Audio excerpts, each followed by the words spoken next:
Put it on the screen. Good.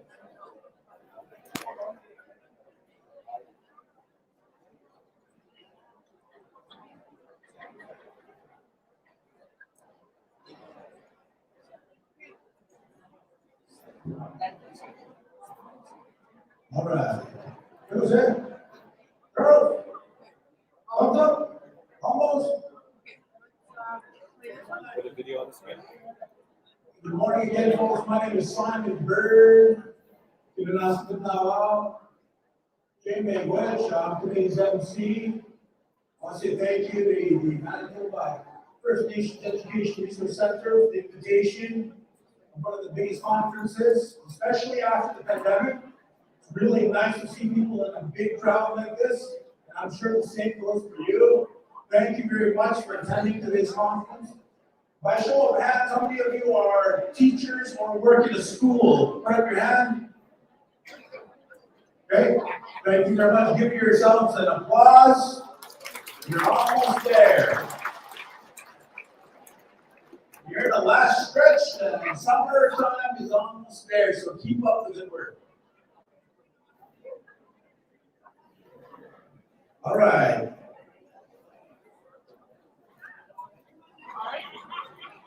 If I can bring your attention to our introduction video. Thank you. Welcome to Lighting Fire 2022. This year's theme is a celebration of the belief that every child has a gift. Many First Nation believe that we are all given a talent or a gift through the very process of our creation. The way to be a good person is to find your talent and to use it for the good of your community, the betterment of your family and people. As educators, one of our roles is to help guide young people, help them find their strength, their gifts, and their talents.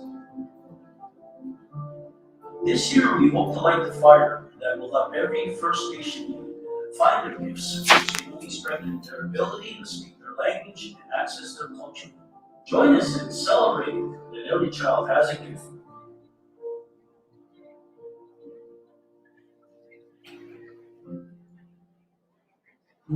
If I can get you to stand for grand entry.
Hey, give me a round of applause.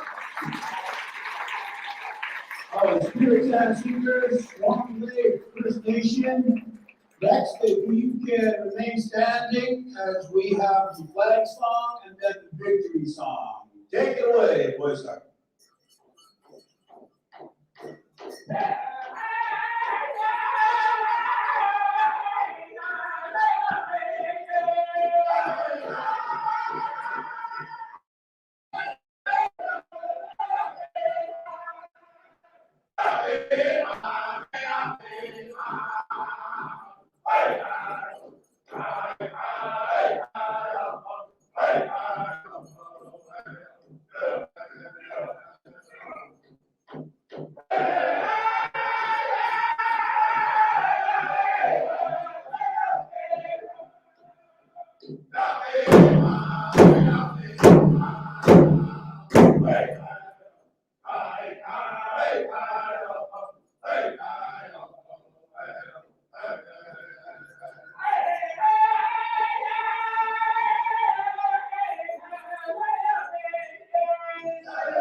Hey, give them a round of applause. Thank you.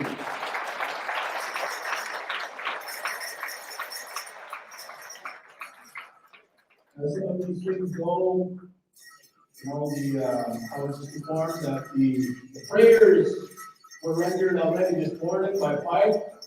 And I just want to say thank you to the dignitaries up there as you make your way back to your seats. Some of you will be called up.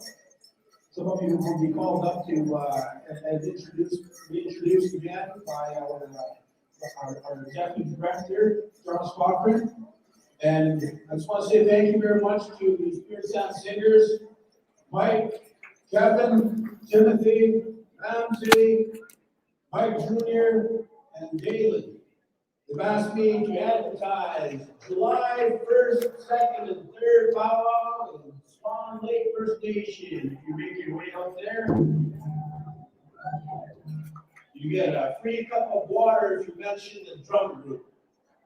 So again, with that said, I'll say Jimmy Rich, and we'll give it to our esteemed host here, Charles.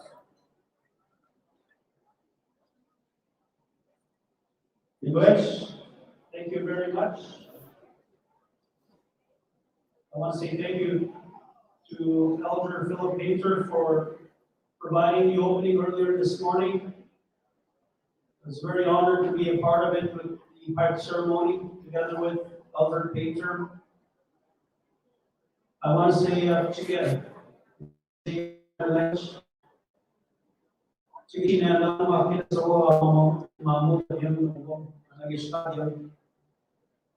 Charles Cochran, this is class, because it is not easy. Kaka, cooking judo, and you go, it's China, not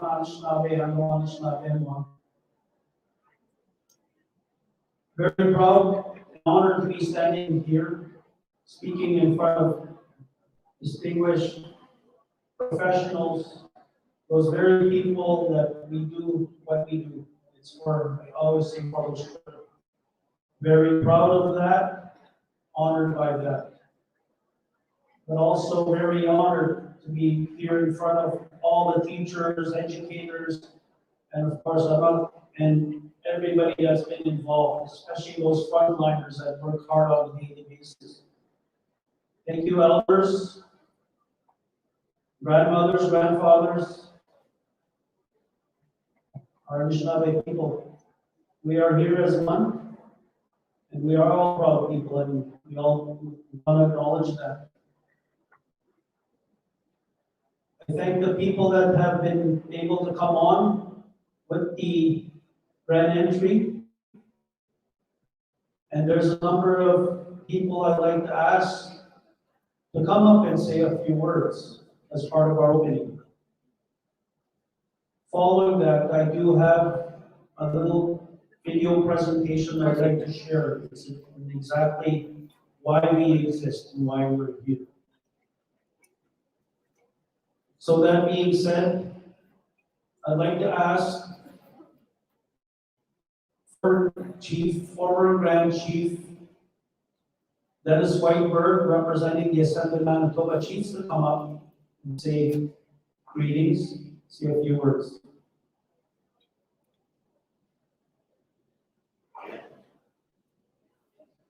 Following that, I will ask Grand Chief Ray Daniels from the Southern Chiefs Organization to come up as well.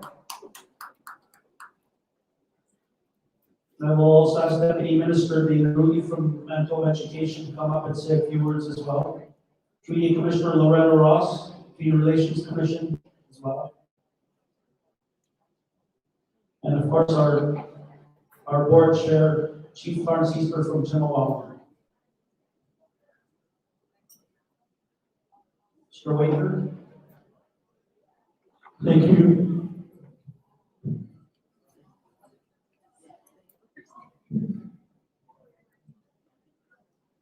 Does he have a lower third?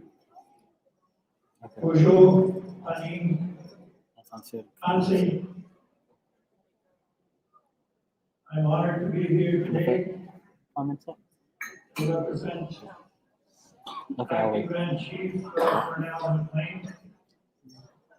He sent his regrets but he had to pay his final respects to one of our great leaders in this province, former chief, former regional chief, former Grand Chief Bill Powers. First, I want to say that in my community where I come from, many of our elders knew me as now I'm going in. And I'm very proud that I carry that name that was given to me by my grandfather. And sometimes we say my spirit name, my Indian name, but more importantly, it's a name that would carry us for the rest of our journey. So I acknowledge that today. I also acknowledge my clan, my club. And I know that I have many relatives throughout Turtle Island. I come from a community called the Tibanese Bean. And some of you will understand where that is. But that's a place called Rolling River. And the reason why it's called that, we live up on a plateau, and the river runs down into the valley. And while the river is running, it rolls, creating rapids. And so it's described by that. I want to acknowledge that we are on Treaty 1 territory, the ancestral and sovereign territories of the Anishinaabe, Cree, the Dakota, Dene, and those Cree nations. On behalf of the Assembly of Manitoba Chiefs, I would like to send a warm welcome to everyone who is gathered here today, including the chief, council members, and the young people, and the elders, and the educators in our community. I wish to acknowledge the elders who conducted the pipe ceremony and the opening prayer for this morning, as well as the education director of the Manitoba First Nation Education Resource Center, Charles Cochran, and all of the MF staff. This year's theme is every child had a gift, nurturing students with the tools to supply. And I think that is an important dialogue to have, particularly in this last 2 years, when we have taken our thoughts to the children that went to residential school and that did not make it back to their communities. We honor them today. We honor them forever in our future. He's coming through. I want to acknowledge the educators who have traveled here from different parts of Manitoba so that you can learn more about how do we support young people by learning about new tools, resources, and teaching methods that will help students discover the gifts throughout their schooling. And I was very glad today that I met one of my former professors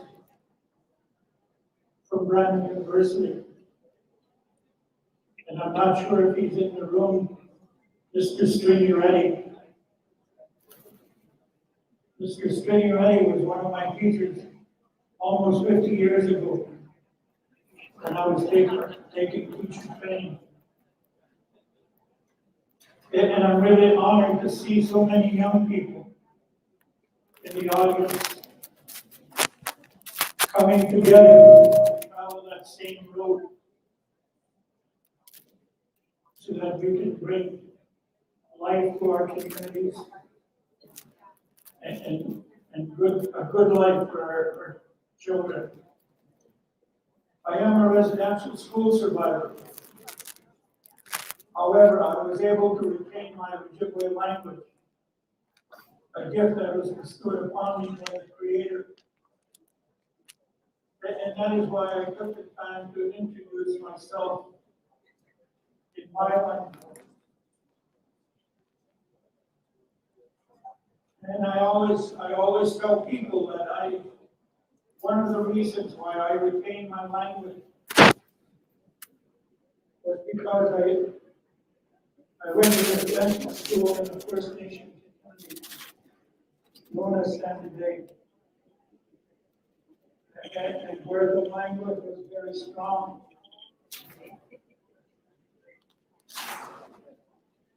And I always say thank you to Sandy Bay to help us.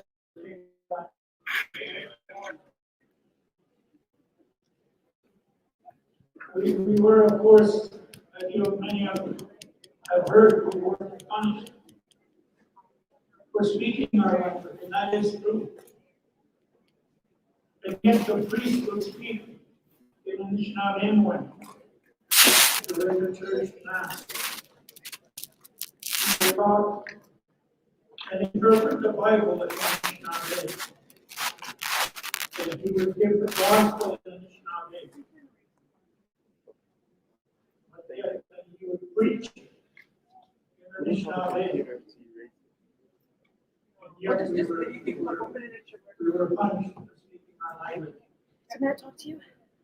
My language is an integral Can I talk to and you? essential So part we're of who I we're am not as picking up a the leader. microphone in the audio. I'm not sure It where helps the audio is coming from. me connected It's the to the webcam. land, my family, On and the my stream. culture. I am thankful to my grandparents and my extended Let's go to family settings. throughout this province. For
with our relatives.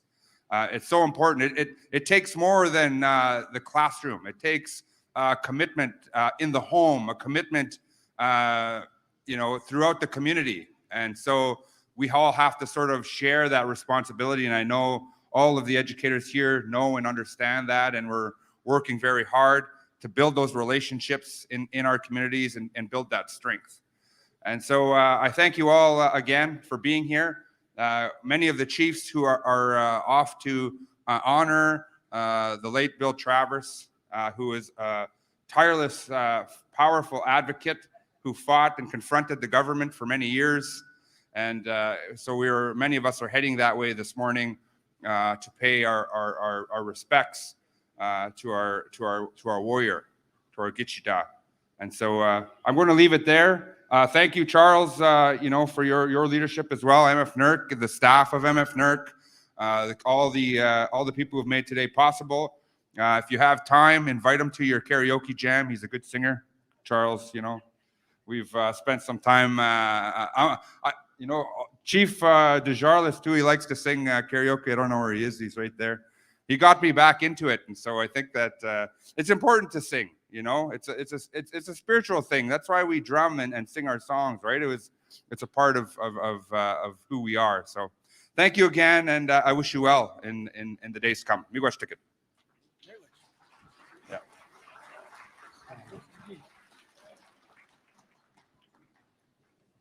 Jim Miigwech.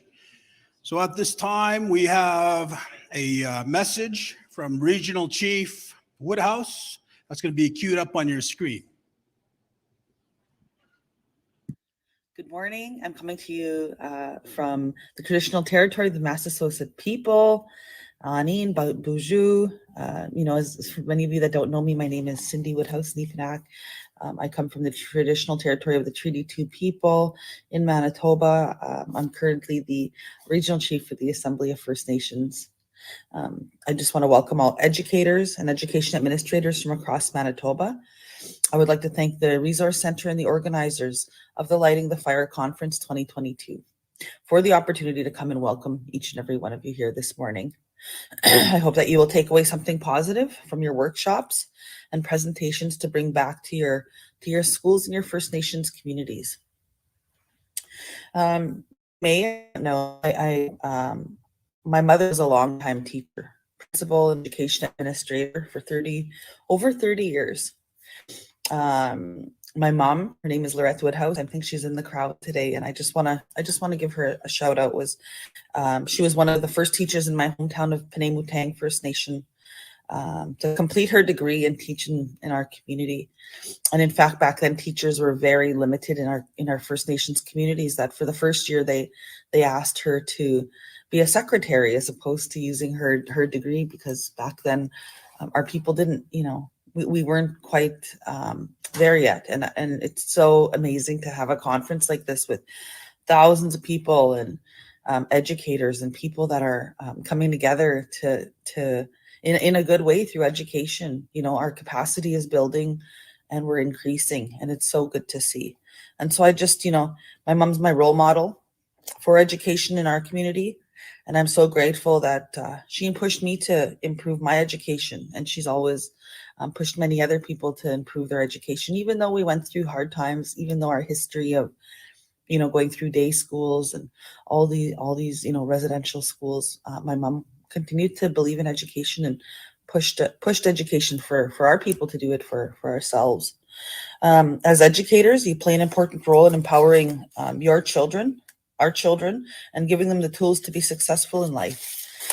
Thankfully, we have an organization like the Manitoba First Nations Resource Center that assists in research, administration, publishing that are necessary for you as educators to have the tools you need to help you in the important goal of reconciliation and preparing your students for adulthood.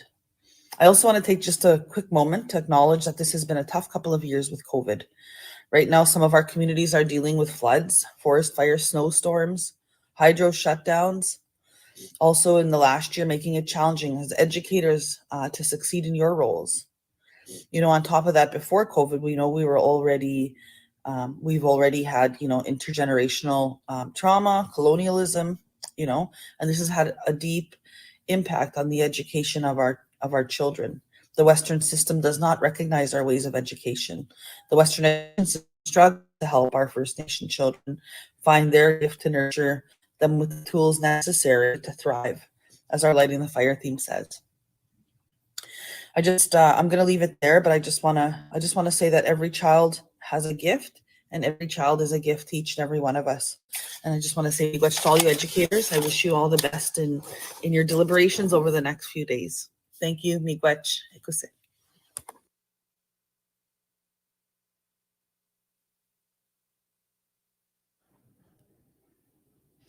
Jay Miigwech, their regional chief. I know that our leadership are always on the go. And again, thank you very much to Chief Jerry Daniels. I know he's off to another commitment.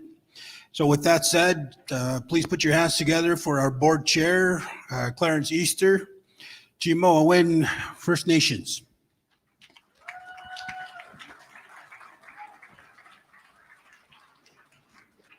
Good morning, everyone. Anaskumun.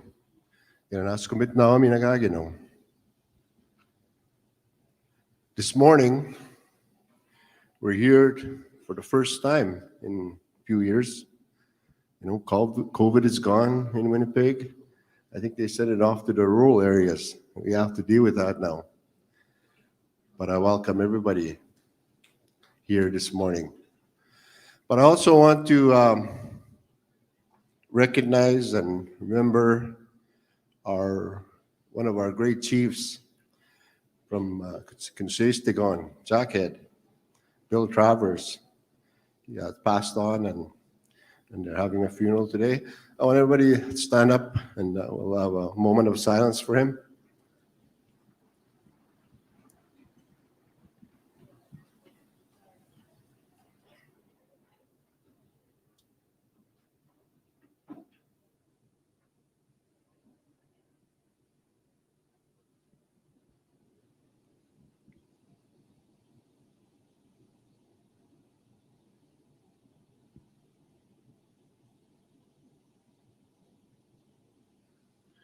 Thank you.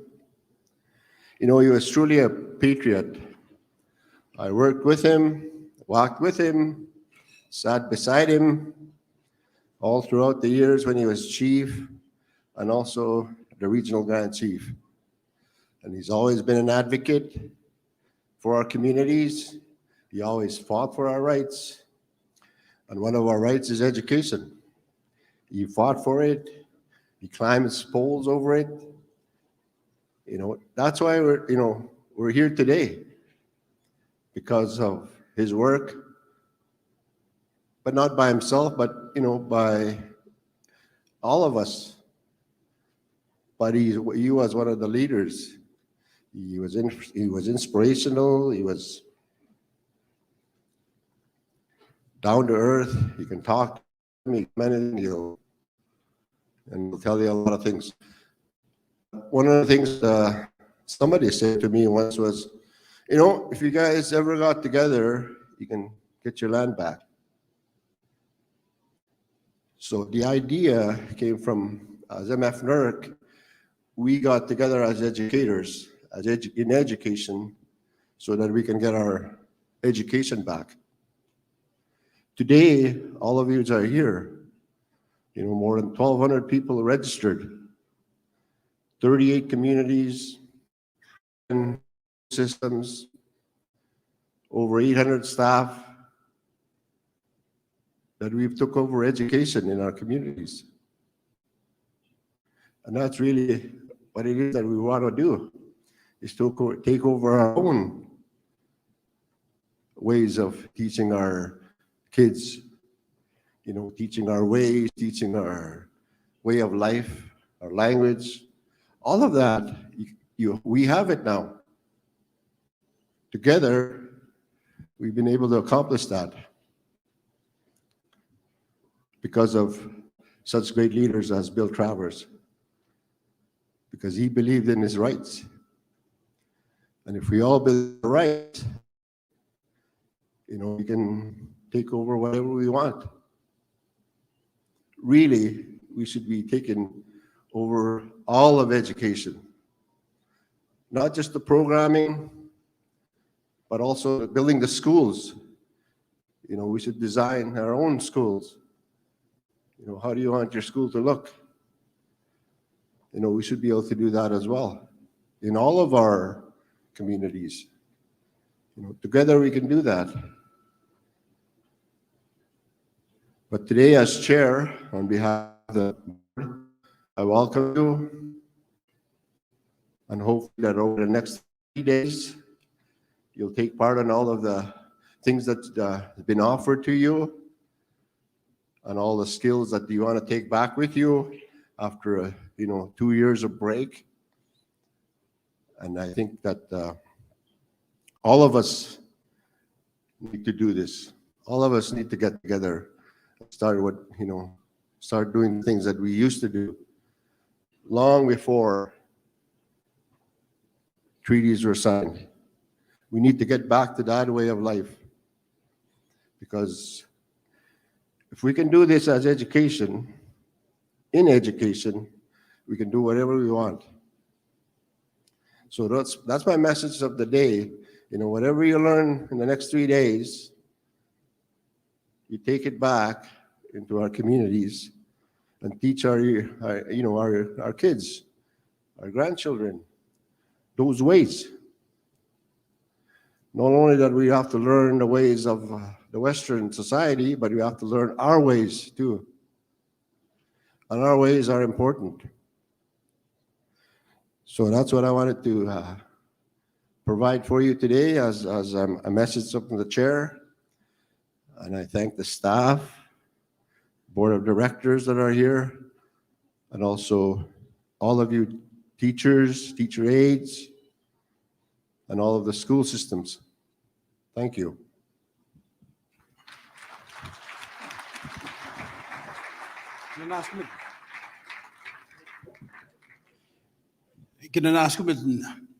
Their board chair.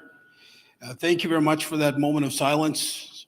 Many of you have come across, met, related, and friends with the former regional chief, Bill Travers, myself included, so my condolences. Next, I would like to invite Treaty Relations Commissioner of Manitoba, Loretta Ross, Hollow Water First Nations. Astam.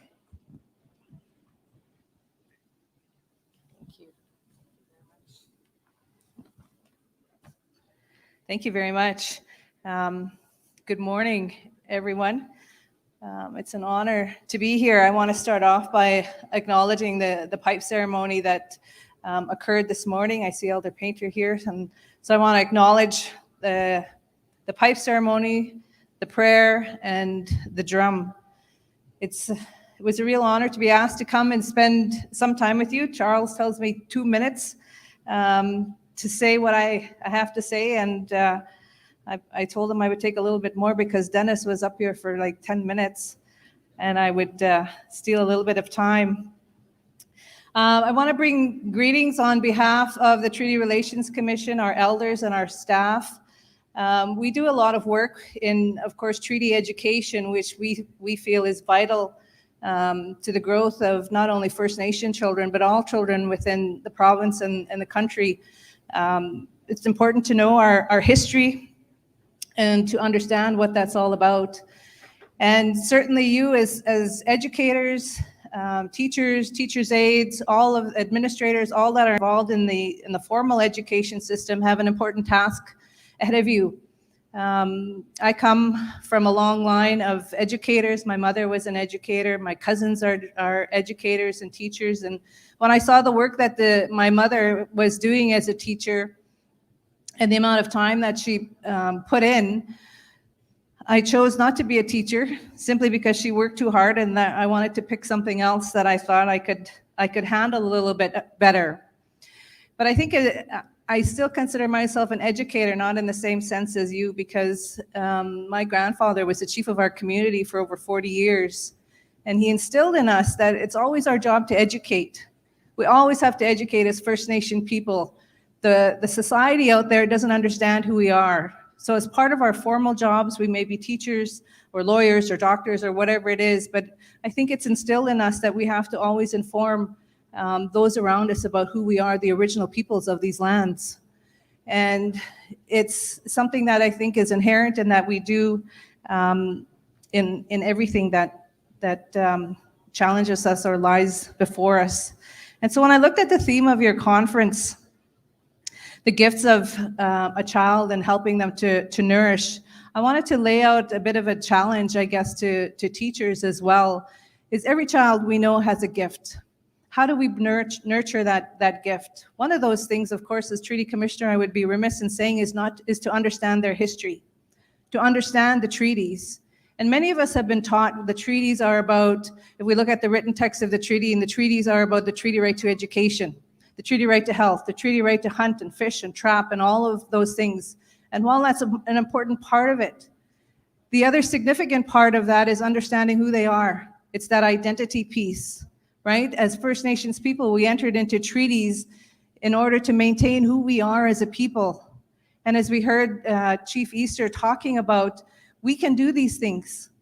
The treaties were never about surrendering of anything: culture, language, history, institutions, and land, right? And so we have to teach that to our children because it gives them an understanding of who they are. And only when they can understand who they are and have that piece of identity, then they can take on the world. Then they can face those challenges out there. And that's our job, right? That's our job. My grandfather, and I always refer to people that have come before me because they did a lot of the groundwork, right? They did a lot of this. It's our job to adapt those things and those values. My grandfather said when he was retiring and he was aging and living in and spending a lot of time in his armchair, he said, you know, it's up to the next generation to put their hearts in the work that is expected of them. This is not an intellectual exercise. This is an exercise of the heart.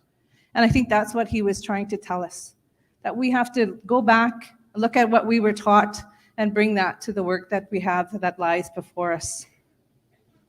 And so we certainly want to encourage you, and we've strengthened our relationship between the Treaty Relations Commission and the Manitoba First Nation Education Resource Center. I think that's a wonderful relationship that I certainly look forward to building upon and working with you as teachers in your schools and your communities as well, so that we can bring this to the community and to the young people. I want to wish you all a great conference and leave you again with someone that came before us that fought for those treaties and fought for these relationships, Chief Sitting Bull, right? He said, let us put our minds together to see what we can build for our children. And that's our challenge. So miigwech, thank you very much. There's a small gift there for you. Miigwech, thank you very much. You know, before I introduce our final dignitary, I'd like to acknowledge our chiefs that are in attendance. If you can just take a quick rise and please stand, chiefs. Just want to say thank you very much. All right, give them a round of applause.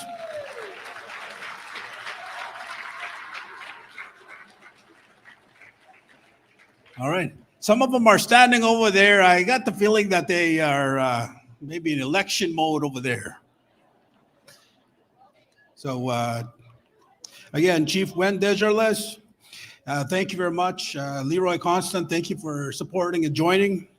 With that said, I'd like to introduce Deputy Minister Dana Rudy with Manitoba Education, 20 years civil service with Manitoba government.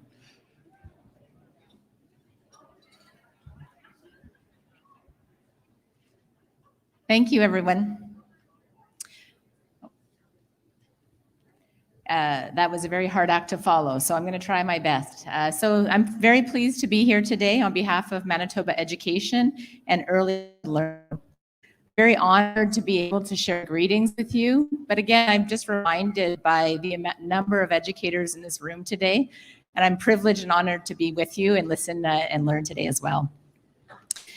As Deputy Minister of Education and Early Childhood Learning, I also like to give a really special thanks to Charles and MF NERC for inviting me today, giving me a partnership and an opportunity to learn and grow and really build upon each other's strengths, but also most importantly to learn, as I mentioned. I'd like to acknowledge on behalf of my colleagues with the Manitoba government and the legislature that we are here today on the territory of Treaty 1. Manitoba Education and Early Childhood Learning gratefully acknowledges in Manitoba that we live, work, and most importantly for yourselves, learn on Treaties 1, 2, 3, 4, 5, 6, and 10, and on the ancestral lands of the Anishinaabe, Cree, Ojibwe Cree, Dakota, and Dene peoples, and the homeland of the Red River Nation, Red River Métis. I'd also like to just respect and honor that we are on a journey and a path towards truth and reconciliation. And so we remain committed to working in partnership with First Nations, Inuit, and Métis people in the spirit of truth, reconciliation, and most importantly for today, collaboration. The theme of this year's conference, Every Child Has a Gift, nurturing students with the tools that they thrive. I couldn't actually say it any better than Commissioner Ross and how she just presented that, because absolutely every child has a gift. But all of our educators here today also bring your gifts to the learning and the development of the education within Manitoba. I'm very, very grateful for the opportunity to work with MF NERC, inviting me here today, but also taking the time and the patience and working to establish really an opportunity to work together and collaborate. I'm learning each and every day, and I think that I hope that I can bring back this learning and message to the department that I work with and also across the public education system in Manitoba. I'd like to acknowledge also and give thanks and gratitude to the elders and knowledge keepers for taking the time to honor us with their skills and knowledge over the next 3 days here today for the opening prayers today. I give a lot of thanks to all of those that have been involved in the planning and administration and the invitation. And I look forward to actually hearing about the learning, stories, discussions, workshops, and more.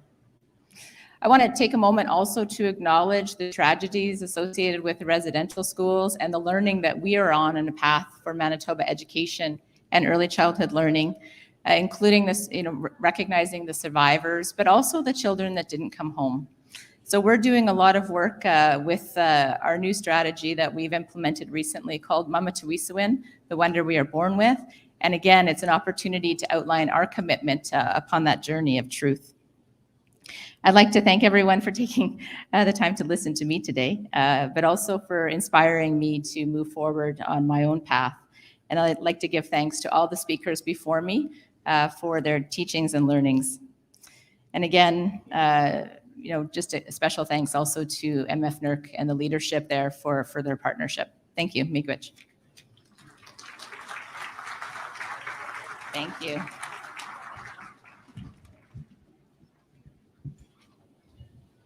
Thank you very much. Next, I would like to reintroduce Charles Cochran, our Executive Director, and he's going to lead us into a couple more presentations, and then we will have our keynote.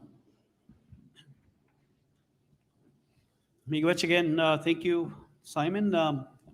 Again, thank you for all the great words that have been put forward by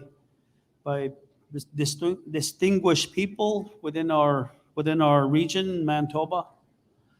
What I'd like to do right now is I do want to mention that our last conference was actually 3 years ago, and we had actually planned on our conference 2 years ago, and then certainly COVID hit.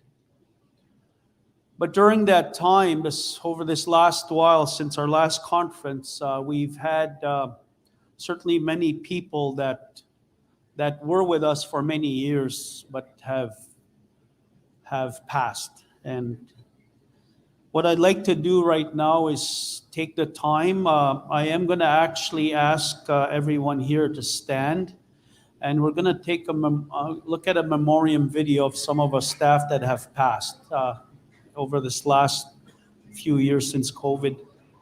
So like to ask Rachel to lead.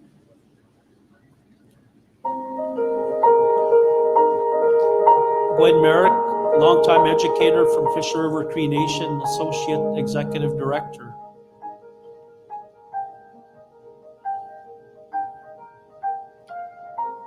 Shirley Malcolm Fontaine, Ebb and Flow First Nation, has been a longtime advocate, educator in Manitoba, Associate Executive Director.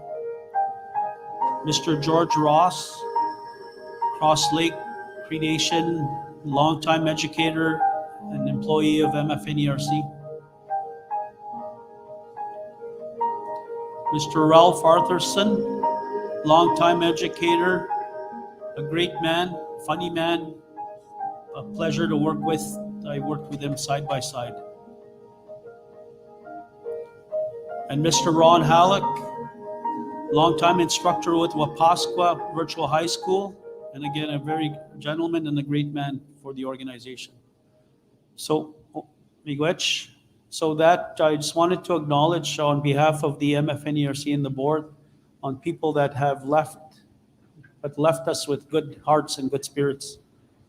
I say miigwech to them. One other thing I'd like to do, take this time as well. I also want to acknowledge actually the people again that have worked very tirelessly hard for many years, even since its inception of the Manitoba First Nation Education Resource Center. And we're going back pretty well about close to 25 years. And there's been a lot of people that have been involved in the development of the MFNERC, working together with the Assembly of Manitoba Chiefs on creating what we have today. And there's been people that have been involved with that. I'm going to ask these people to stand and like to ask you to acknowledge and certainly the great contributions they provided as part of the development and ongoing work with the MFNERC. I'm going to start with my predecessor, our previous executive director, Mr. Lorne C. Keeper. Lorne, please stand. He's a gentleman. There you go.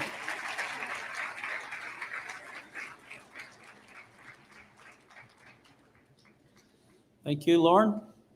I'm going to also ask another long-time educator, been involved when the center first started. I was very fortunate to be sitting beside her, working with her as an education director back then, from Pimchimak, Cross Lake.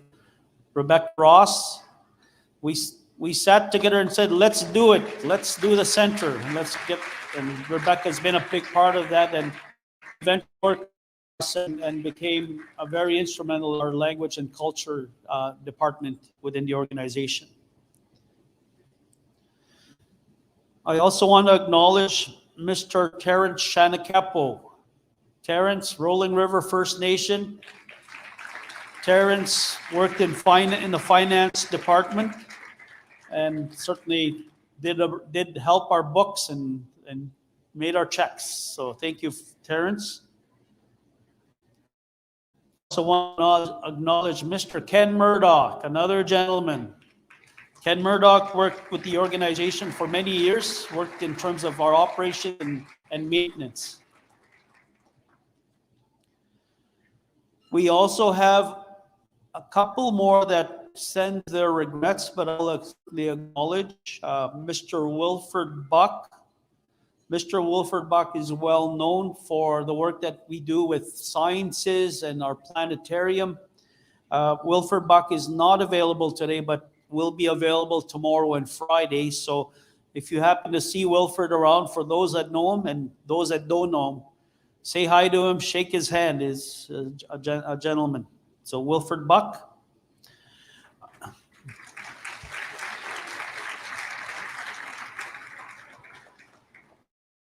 I'm also going to provide recognition to Olga McIver. Olga McIver worked in research and development and was involved in a lot of the work that we do as part of certainly the research component of the organization. I think Judy is here. Judy, sister? Maybe I'll have you stand on her behalf, Judy. That's for Olga. Thank you, Judy. Judy's also a language, works in our languages, and a very strong advocate together with Olga on First Nation education. And certainly, we're not going to forget Margaret Scott. Margaret is not available, sends her regrets, but Margaret Scott as well led the special education department, now called inclusive education, but worked together with the great staff in special education at that time. So at this point, I also acknowledge Margaret Scott. So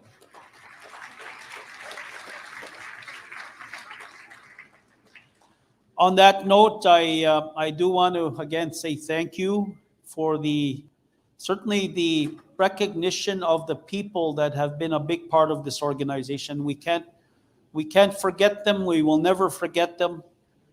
And even those, including all the people that we have, and certainly I know the elders that are sitting here, Mr. Halcrow here, I know Shirley Roulette is in here. I'm just a little bit of my mind is blank. Elder Daniels is here.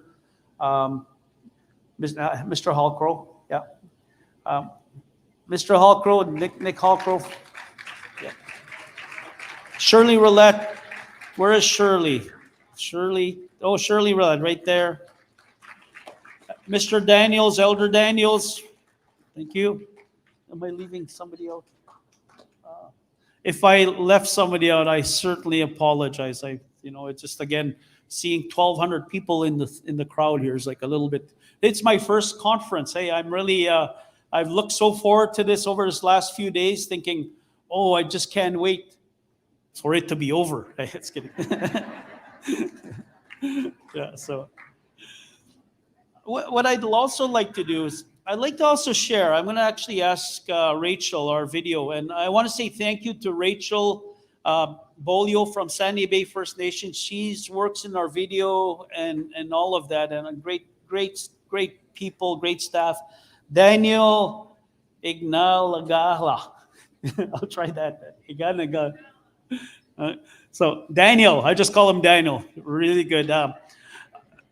I also want to say thank you to the American Sign Language people. I'm gonna actually, I got it wrote down, but I want to say thank you to our ASL interpreters for the week from the Equality Communication Center of Excellence that continues to provide a service in American Sign Language. So if there is people that require, we have a staff here, and if you want to sit with them, they can do the American Sign Language as we present. It's exactly what they've been doing. So we utilize their services. We have staff for American Sign Language, but great work that they do and again, support. So I really appreciate. So thank you very much, American Sign Language staff and the ECCOE.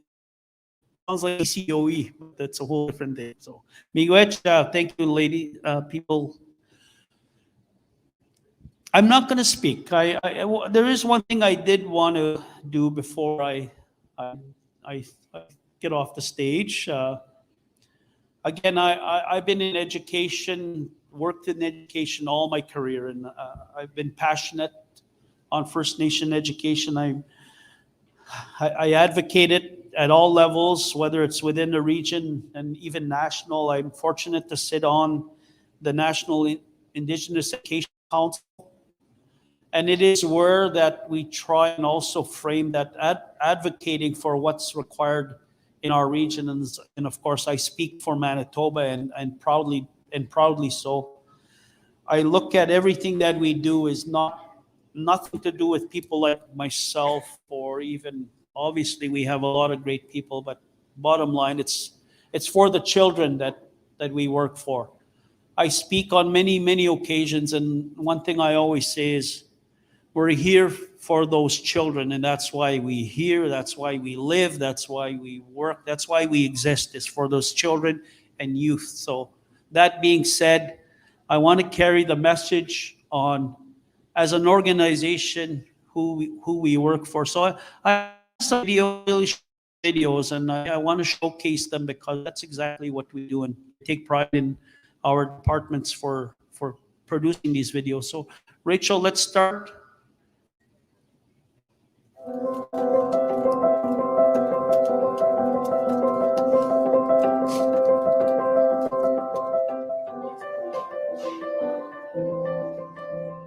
name is Kelvin and I built this rack. You could hang up meat, like caribou meat and stuff, to cook them. My teacher really helped me for my culture.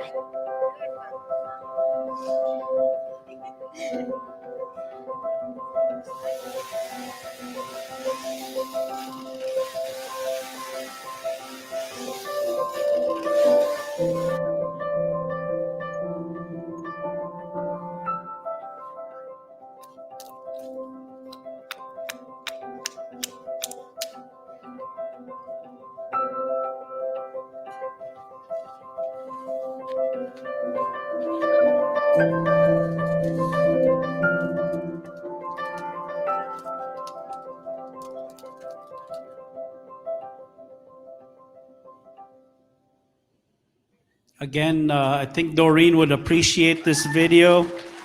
Yeah. Lac Brochet, Petite Cashmere School. And again, I so enjoy that video. You know, the child that speaks so eloquently, and I appreciate it. Let's go on to the next video, Rachel.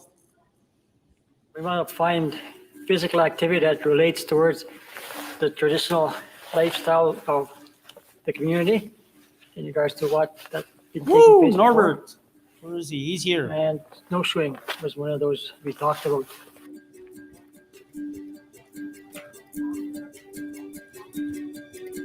But right now, what we're going to do is we're going to number these snowshoes so that we know how many pairs we have, and also so they don't get mixed up in regards to which belongs to which.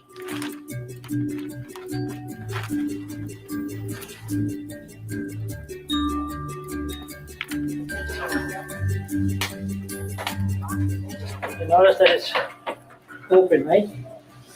And at the bottom part of it, there are straps. Buckle them in. So when you buckle them in, they will look like this.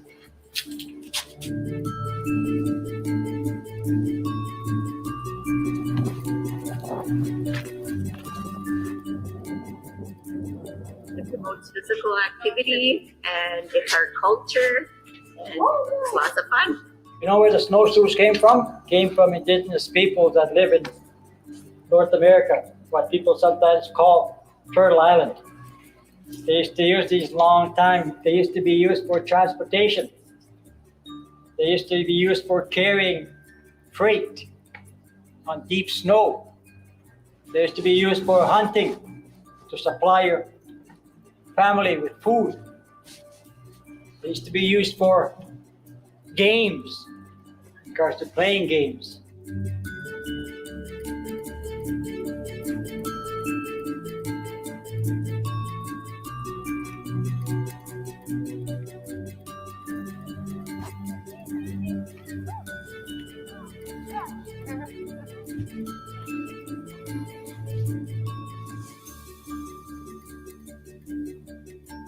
Kids will be more actively involved with the knowledge as well too, as to the meaning of snowshoes, the value of snowshoes, why we used to use them all the time, a mode of transportation, before everything became mechanical.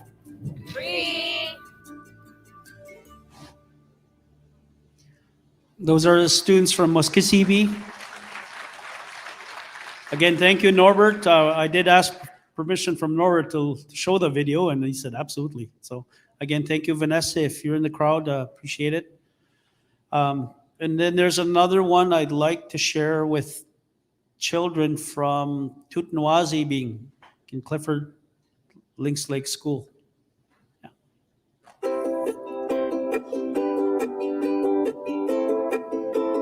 Hi, I'm Kelly Arnstad, and I'm an early years teacher. I teach nursery and kindergarten.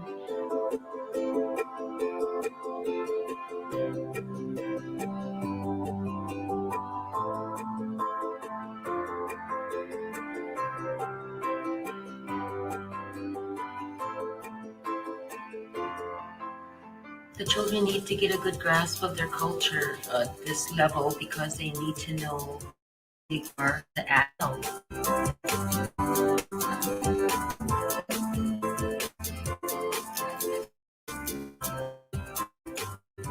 I don't want them to feel like how I did as an adult. Like, I don't want them to feel lost. I want them to know who they are and where they came from.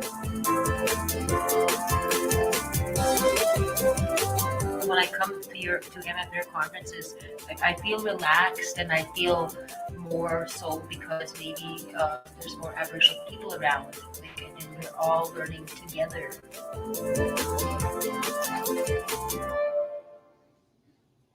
Isn't this why we all do this? Exactly. Let's go ahead.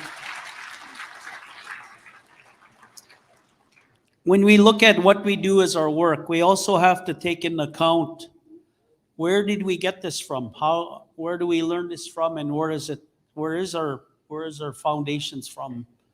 I do want to share a video. Again, it relates to our histories and how we became basically taking control of our destiny, our future in education. And I've shared this video on occasion through some of our presentations, but generally, I don't think people have seen a video like this that provides the history. And I want to share that. It's about a little 4-minute video. And then I'll kind of slowly transition off the stage. But I will ask Rachel, let's do the last video. Again, this is our foundations. Wabang is a position paper or policy paper of the Manitoba Indian Brotherhood that was written in 1971. And it's a statement by the chiefs of Manitoba on what they wanted in economic development, community development, health, education, and so forth. It was meant as a seminal document that was going to guide people's thinking over the years ahead. Well, the impact it had was to actually preserve our status as First Nation people. Wabang was a very significant part of our history, where our people were in a time of resurgence. Our people were struggling to break free. That's why the position paper of Wabang is so important to remember, because it's our history that was written by ourselves. So Wabang, in the 60s, through that actual participation of the community, the people and the leaders, it's a very significant document. So to think of a specific vision at that time, there was a hope, and there was almost like a dream that things were to improve, things had to change, and things have changed. The position paper is a combination of the discussion and consultation that have taken place the last year with 54 bands in Manitoba. There was also the research that we had done, the historical development and what had taken place over the last 100 years, and showing what the conditions are today as far as the Indian community is concerned. There is statistical background there to support the conditions that we outline in the present situation. But most important of all, it contains a direction on which the Indian people would like to participate in their own country. The position paper has been called Wabang. Wabang means our tomorrow. And this is for us to look into the future of what the Indians of Manitoba, the Indian tribes of Manitoba, wish to happen in this province. Those leaders at that time in the 60s, and certainly my father was one of the prominent leaders of that time, is that what they did is they opened the door for us to reclaim our identity as a people. What we're doing now is we belong in a movement to continue to have more self-determination in the era of truth and reconciliation, be able to go beyond Wabang. You will find the spirit of the people within that document. And that spirit is to reclaim our right of identity as a people. What's important is that we must find the courage to take full responsibility in determining our own self-determination as a people. There may not have been an official response, but there was definitely an impact. So it wasn't all lost, and the impact was really rather great. The most important thing was to have some control of our education, take control of our education.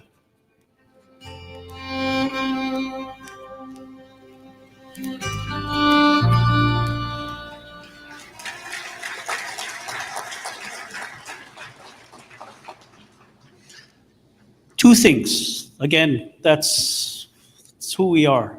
Our foundations, language, culture, traditions, values. I do want to take a very quick moment, also acknowledging the people that I work with together in terms of making that we had us for the schools in terms of a service and support. So I want to acknowledge a very, very important person to the work I do. I'll say it. When I first came on as executive director, it's been now 2 years, and I'll say it, mentored through Lauren. I appreciate all the work that Lauren has shared with me and guided me, but also today I have a very strong right-hand person, strong, very strong up here, and maybe not as strong physically now, but her mind is still 125%. I want to acknowledge Virginia Arthurson, my Associate Executive Director. Thank you, Virginia. Thank you. I also want to acknowledge the directors in some of the areas. I'll start with Mr. Davin Dumas, Director of Languages and Culture Department. Want to acknowledge Dr. Nora Murdoch, Director of Inclusive Education Services, Manitoba First Nation School System.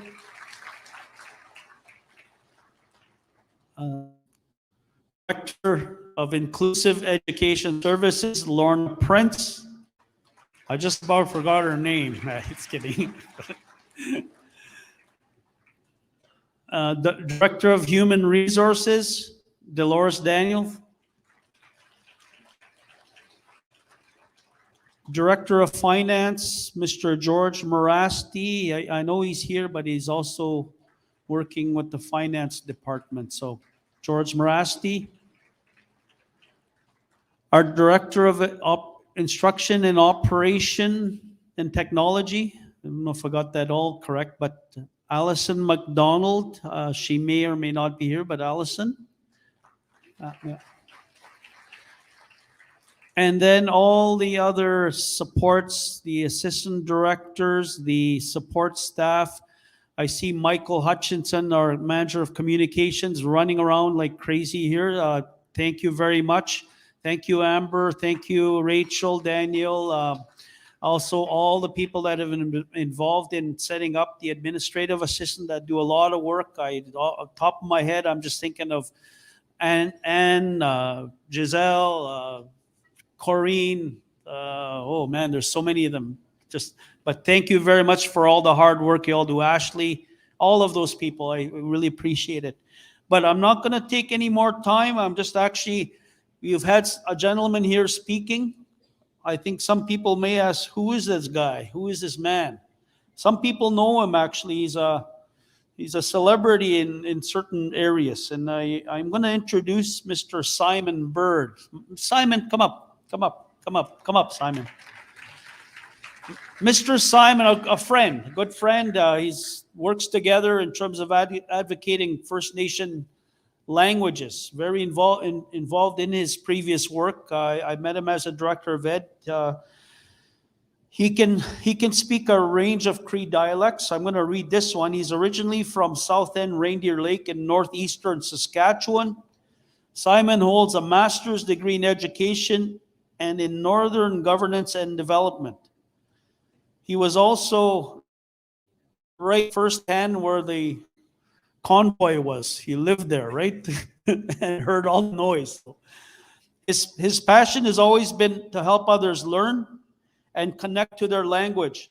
Simon is the founder of Cree Simon Says. That's exactly where some people would know him as Cree Simon Says, a hugely popular and successful social media-based language revitalization initiative. Simon Says offers a fresh, unique, and highly engaging way of teaching Indigenous languages.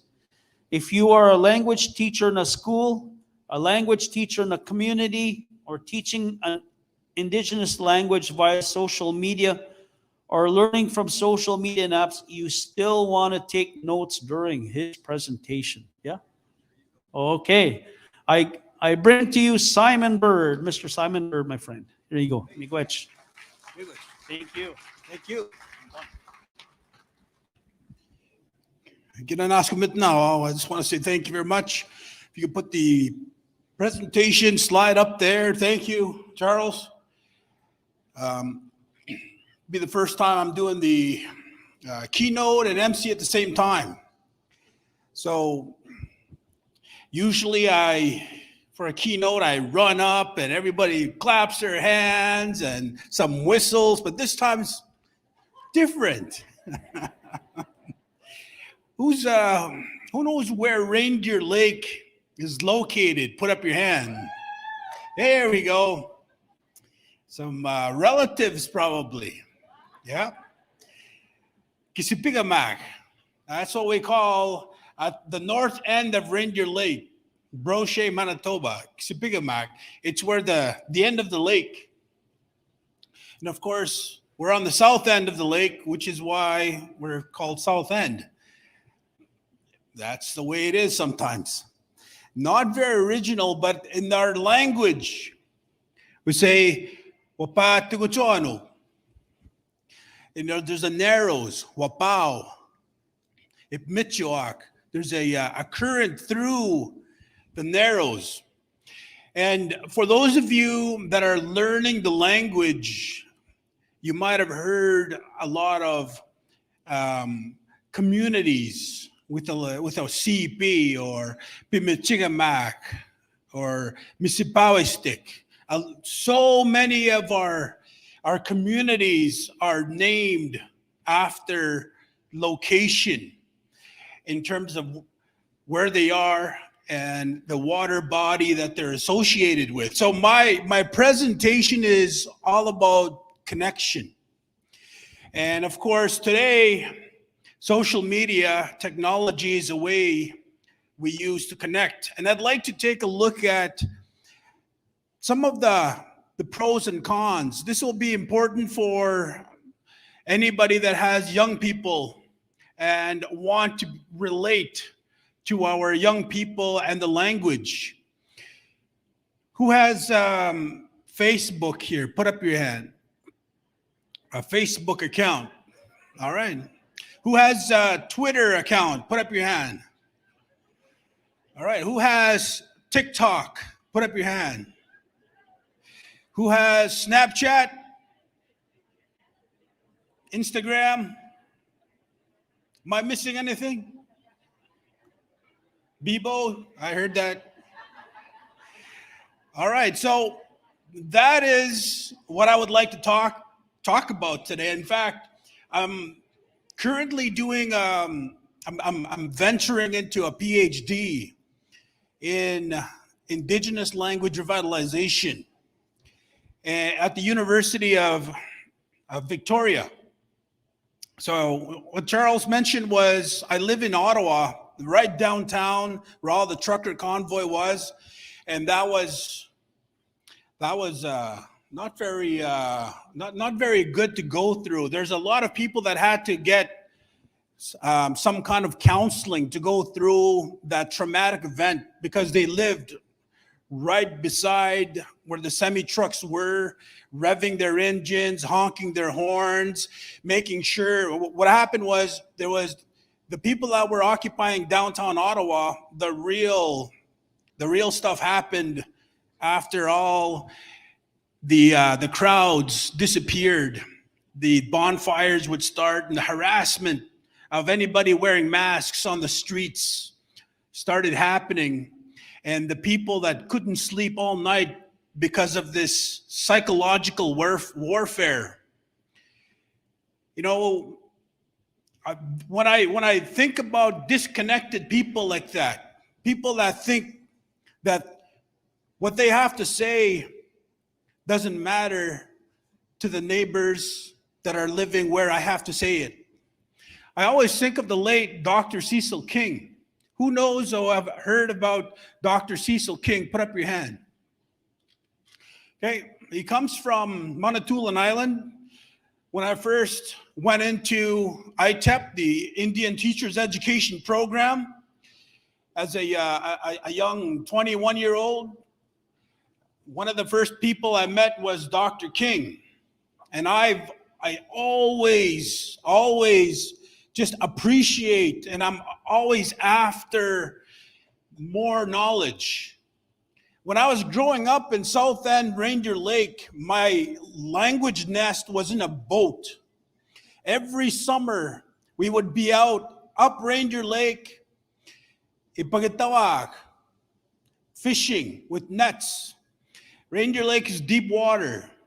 90 feet of water is the average where you'd set the net, but you'd go deeper, 150 feet. It goes even deeper than that.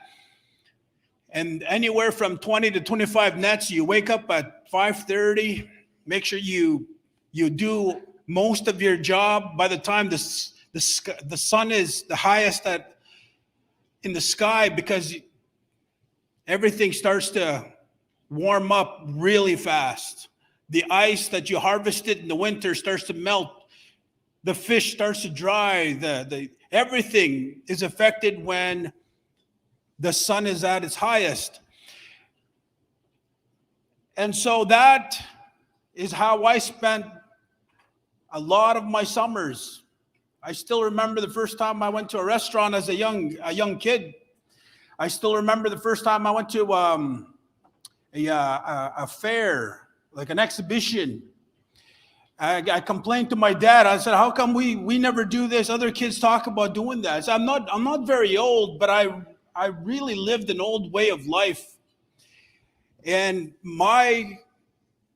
the boat that I was at was always older people, and I'd listen, and I'd listen to their stories about even older days. And I always thought I was born in the wrong generation.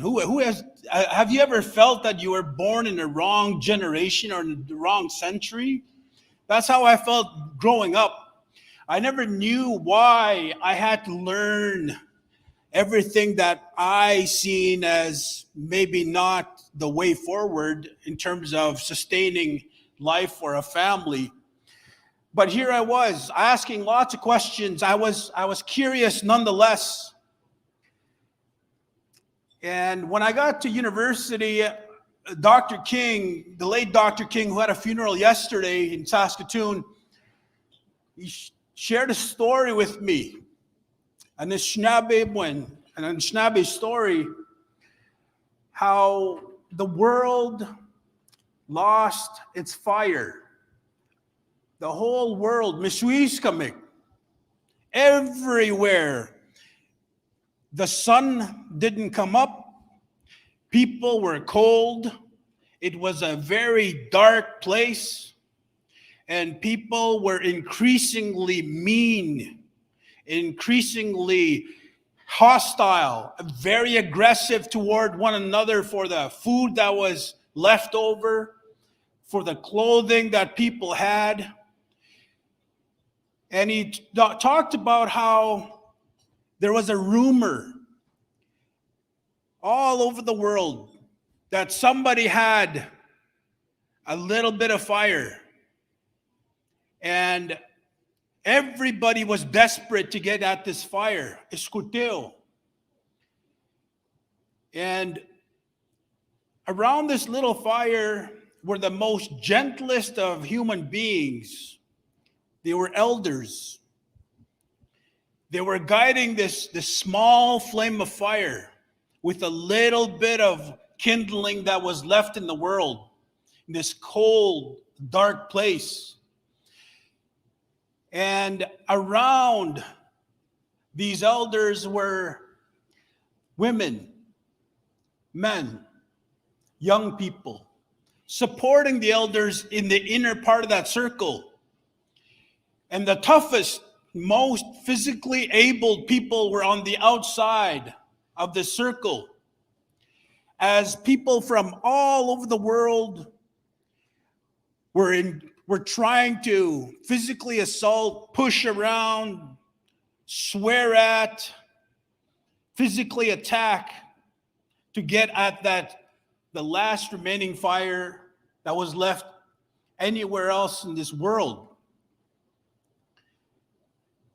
And essentially, that's where the story ends. And I asked Dr. King, I said, well, what does that mean? And just like many of our elders, they'll tell you, it's not for me to interpret what that means. It's for you to listen, to pay attention to that story, and to see how it connects and how it relates and how you see it. And during the pandemic, I remember that story of how our priorities were realigned, or they should have, and what's important.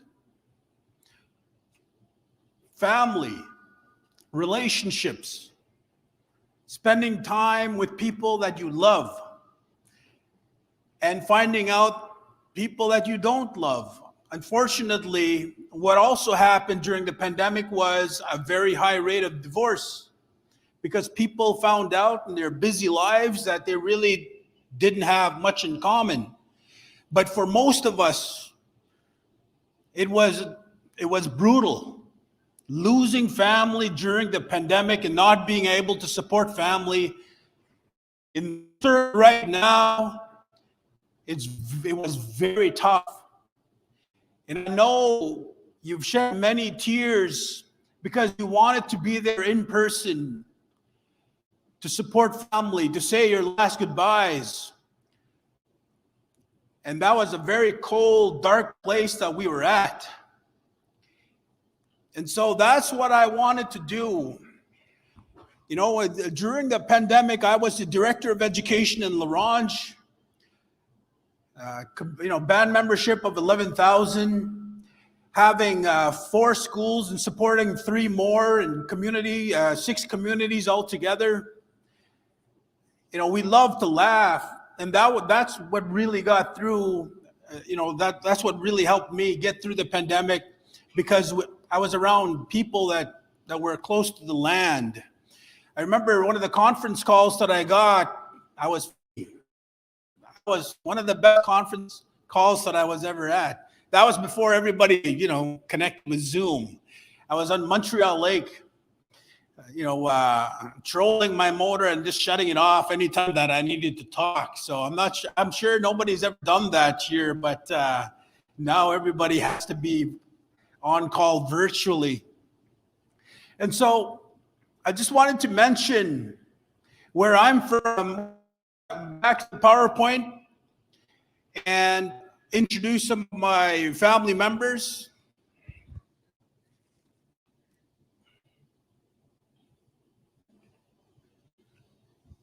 Of course, this is myself. All those fun years ago, somebody called me fun-sized. And of course, my late brother, who was 2.5 years younger than I am, when I pissed him off, he says, "You were so fat mom thought you had diabetes and you had to go to the hospital as a baby. So that's when he was really mad. And of course, some of the sometimes when your siblings too close together, you tend to have a mean relationship. And of course, there we go. And that's everybody in my family. I'm what you call Ostisimao, the oldest brother. And then Nisimisak, my younger siblings. Nisimis, Pearl, Nisimisipan, Roy. When we say Nisimisipan instead of Nisimis, you're differentiating one that is still with us and one that is not still with us. Nisimisipan, Nugumpan, that means that they have passed on. And this is Nisimis. That was my mom and my dad, traditionally adopted. She's not our biological sibling. She's my first cousin. And this is another Nisimis Nan, our youngest sibling, Sunshine, Colleen. And Sunshine just turned 13. So this is Nutawi and Nigawi. Nutawi is an old way of saying my father. Nigawi is traditionally old way of saying my mother. We also say Nipapa and Nimama. And of course, Bruce Lee was hot back then. That was 86, and I was in the middle. I always fully committed. And Nishchasak, my two cousins, always into Bruce Lee. And of course, this is Nigawi and Nohtawi. And this is in Opasqueac. Anybody from Opasqueac? Right on. I see some waves. Opasqueac is the Paw Manitoba. This is the Manitoba Trappers Festival. When I was growing up, in the winter time, my dad got into dog mushing. Not that it ever went away in our community or in my family, but he, in the 80s and 90s, this government started pouring money into attracting people to come off the land that were still out there and have community events. And there was a lot of winter festivals that happened all over Manitoba, northern Manitoba, Saskatchewan, northern Saskatchewan, Alberta, northern Alberta. And so my dad would take me around as a young boy to help him out. And that I really got to listen to community people speak the N dialect. And a lot of what we said in northern Saskatchewan was the same, minor difference.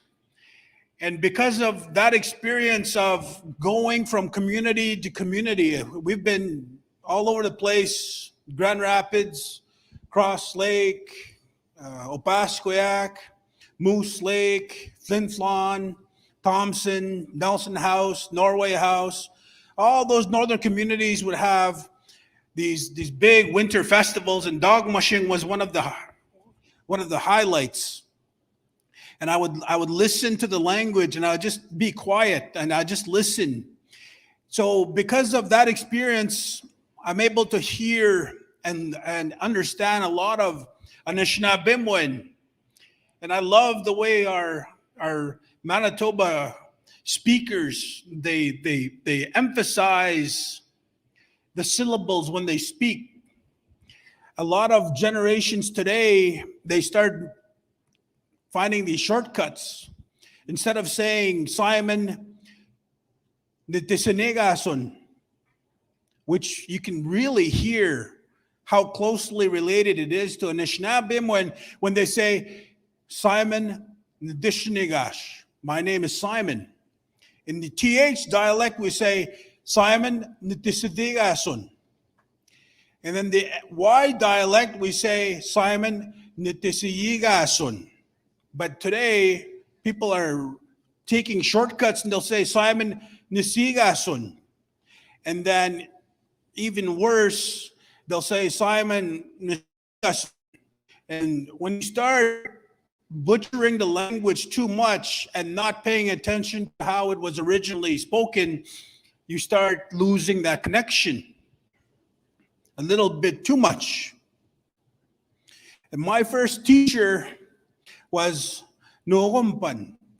My grandmother was born out in the land, the trap line. She never went to residential school. She was considered non-status because her grandfather was a white man from Ireland. And so Annie Clark didn't go to school. So that our relatives that were status, were forced to go to residential school in the same community of about 900 people back then, even less, 800, 700. You know, the earlier you are. And there was at one time, our communities, many of our northern communities didn't really have a population because everybody was out in the land amongst their families. This is my family here. Tall guy is Kiano. Kiano. Anybody know what that means in the Y dialect? Kiano. Put up your hand. Kinano means us, ours. Nitanes, Sabria, Nuigamaran, Naomi. And today I live out in Ottawa. I'm the Director of Governance for the Assembly of First Nation. It's very intensive, policy-based work. And I find myself there because I was actually given some advice from an elder that I highly respect. And I knew that if I'm going to take a PhD, I have to spend my time studying. And so I moved out of province last year to pursue my PhD. A lot of it is virtually based. So my wife works Carleton University. My son is Carleton University student. And my daughter goes to school there. Things are working out. But I tell you, this time of the year when the snow is melting, the ice starts breaking up.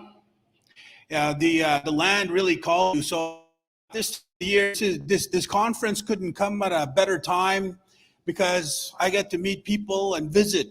That's a really good way of cutting down that feeling of being homesick. If I was up north, if I was in our community, I'd be hunting for geese, ducks, fishing, and all that fun stuff that I consider as medicine. So again, my grandmother out at Wapahtigochoano. And that's what it looked like at one time when I was growing up. You see the Narrows, and that was at one time very fast flowing until they started putting a dam downriver, flooding the whole Ranger Lake. And in the north end of Ranger Lake, Kisipigamak, a friend of mine, a relative, Wilson Helkett, he was telling a story about how he took his family up north as a young man. And then he actually had his kids on the north end of Ranger Lake. He's originally from Little Red Cree Nation, just south of Prince Albert, Saskatchewan. And so, I'm sharing this story because how our people used to move around without borders. We need to identify that we're connected in a lot of ways. And the focus of my presentation, of course, is not only introducing myself and you see Reindeer Lake, the top right hand of the corner goes into the province of Manitoba. So South End is on the south end of Reindeer Lake, and we consider this part of our traditional territory. And of course, there's no defined borders because that's shared by a lot of other people, a lot of other communities, including the Dene people.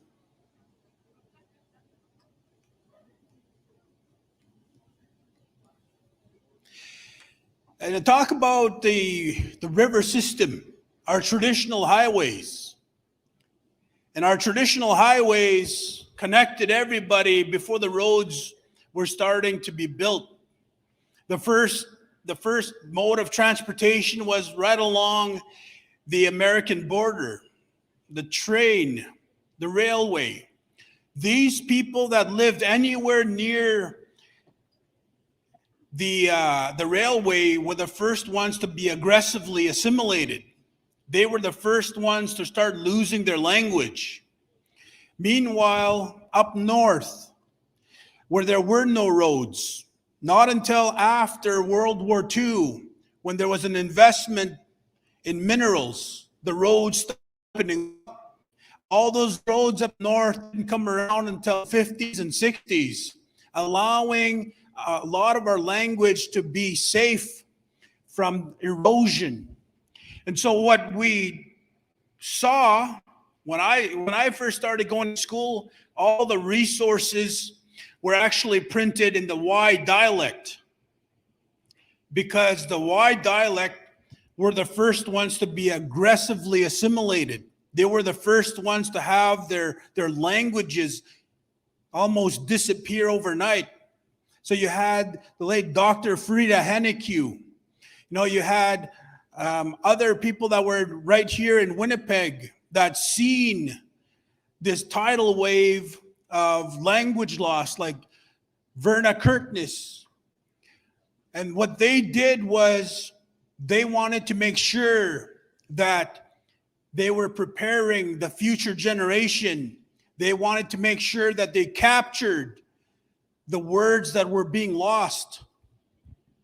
And so some of our young people today will say, how come we don't have a lot of material in the N dialect? We don't have a lot of material in the N dialect. I wish we were like the Y dialect, where they had printed material, they have the websites, they have the apps. But if you pay attention to history, there's a reason for that. It's because we still had a lot of healthy speakers. There was no reason to start writing down the words in the TH dialect or in the N dialect. There was a lot of reason why the Y dialect stood up, got to work to save their language before it was too late. And here we are in this room itself. We still have a number of healthy speakers. By show of hands, who understands the language? Who understands language, whether it be Anishinaabemowin, Muskegowin, or any other dialect? Put up your hand. Thank you. That's a lot of people. In a lot of conferences that I'm at, those numbers are much lower. You know, and again, if you travel south of the border, Rocky Boy, I've been invited to go to Rocky Boy in Chippewa Cree in Montana, and they're struggling because they're surrounded by English speaking, and they're first ones to be aggressively assimilated as well.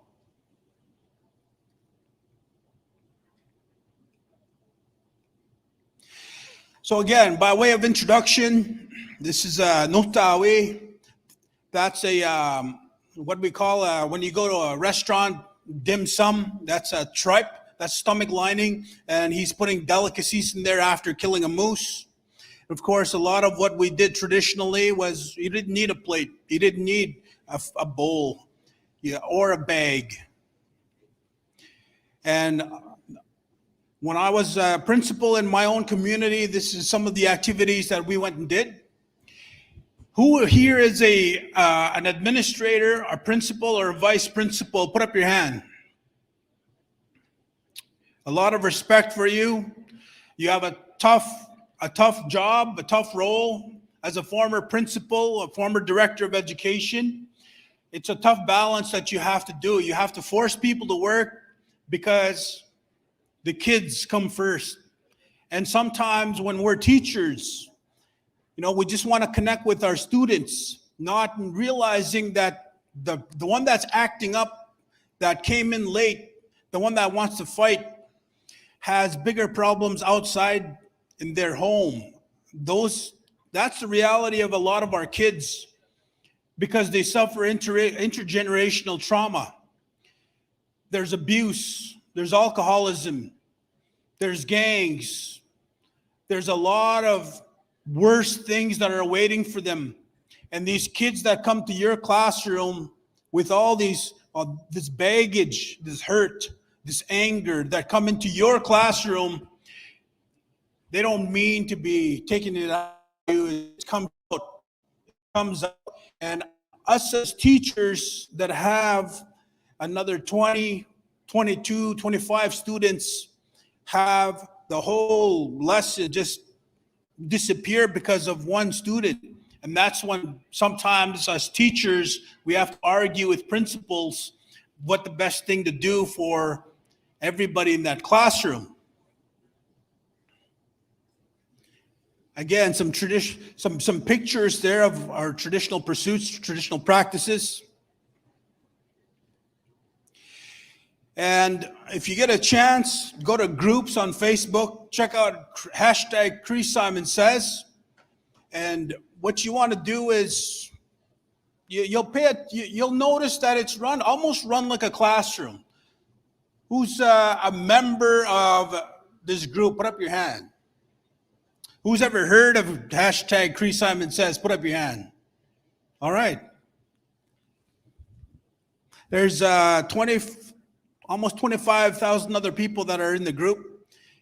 And so the goal of this is very much like what we have in our conference.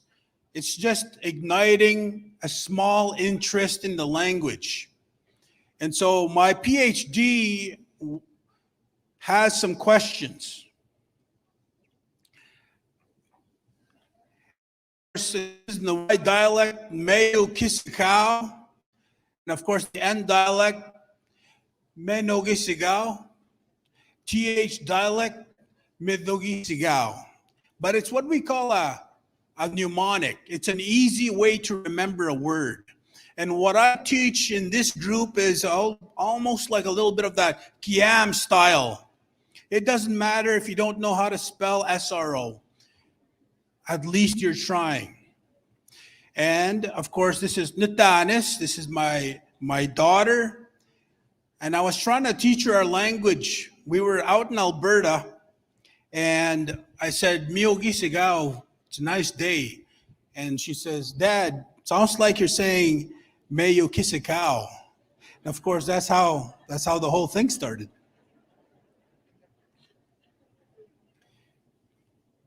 So my main goal is to just have fun with the language. Just have fun with the language. That's how we learned as fluent speakers in our communities. That's what I found it quite amazing when our assistant director here, Virginia Arthurson, was talking about how her grandchildren are asking her about certain words that they've seen in this group. And so that's exactly what the goal of this social media. And I just show whatever's on the internet, Cookums back then, Cookums today. Real hot. If you're one of these Cookums, I'm sorry, I grabbed it off the internet. And of course, when you post something like that and you start saying, did you know that that's actually Cree English? That we say, Nogum for my grandmother. Kogum means your grandmother. Of course, mushroom is right there. You ever notice that your dad was a lot meaner to you than he ever was with your own kids? So that's like Mushum raising his grandchildren and Mushum when he was raising you. You know, there's a lot of truth as to what happens. There's a lot of truth at what happens. We don't know this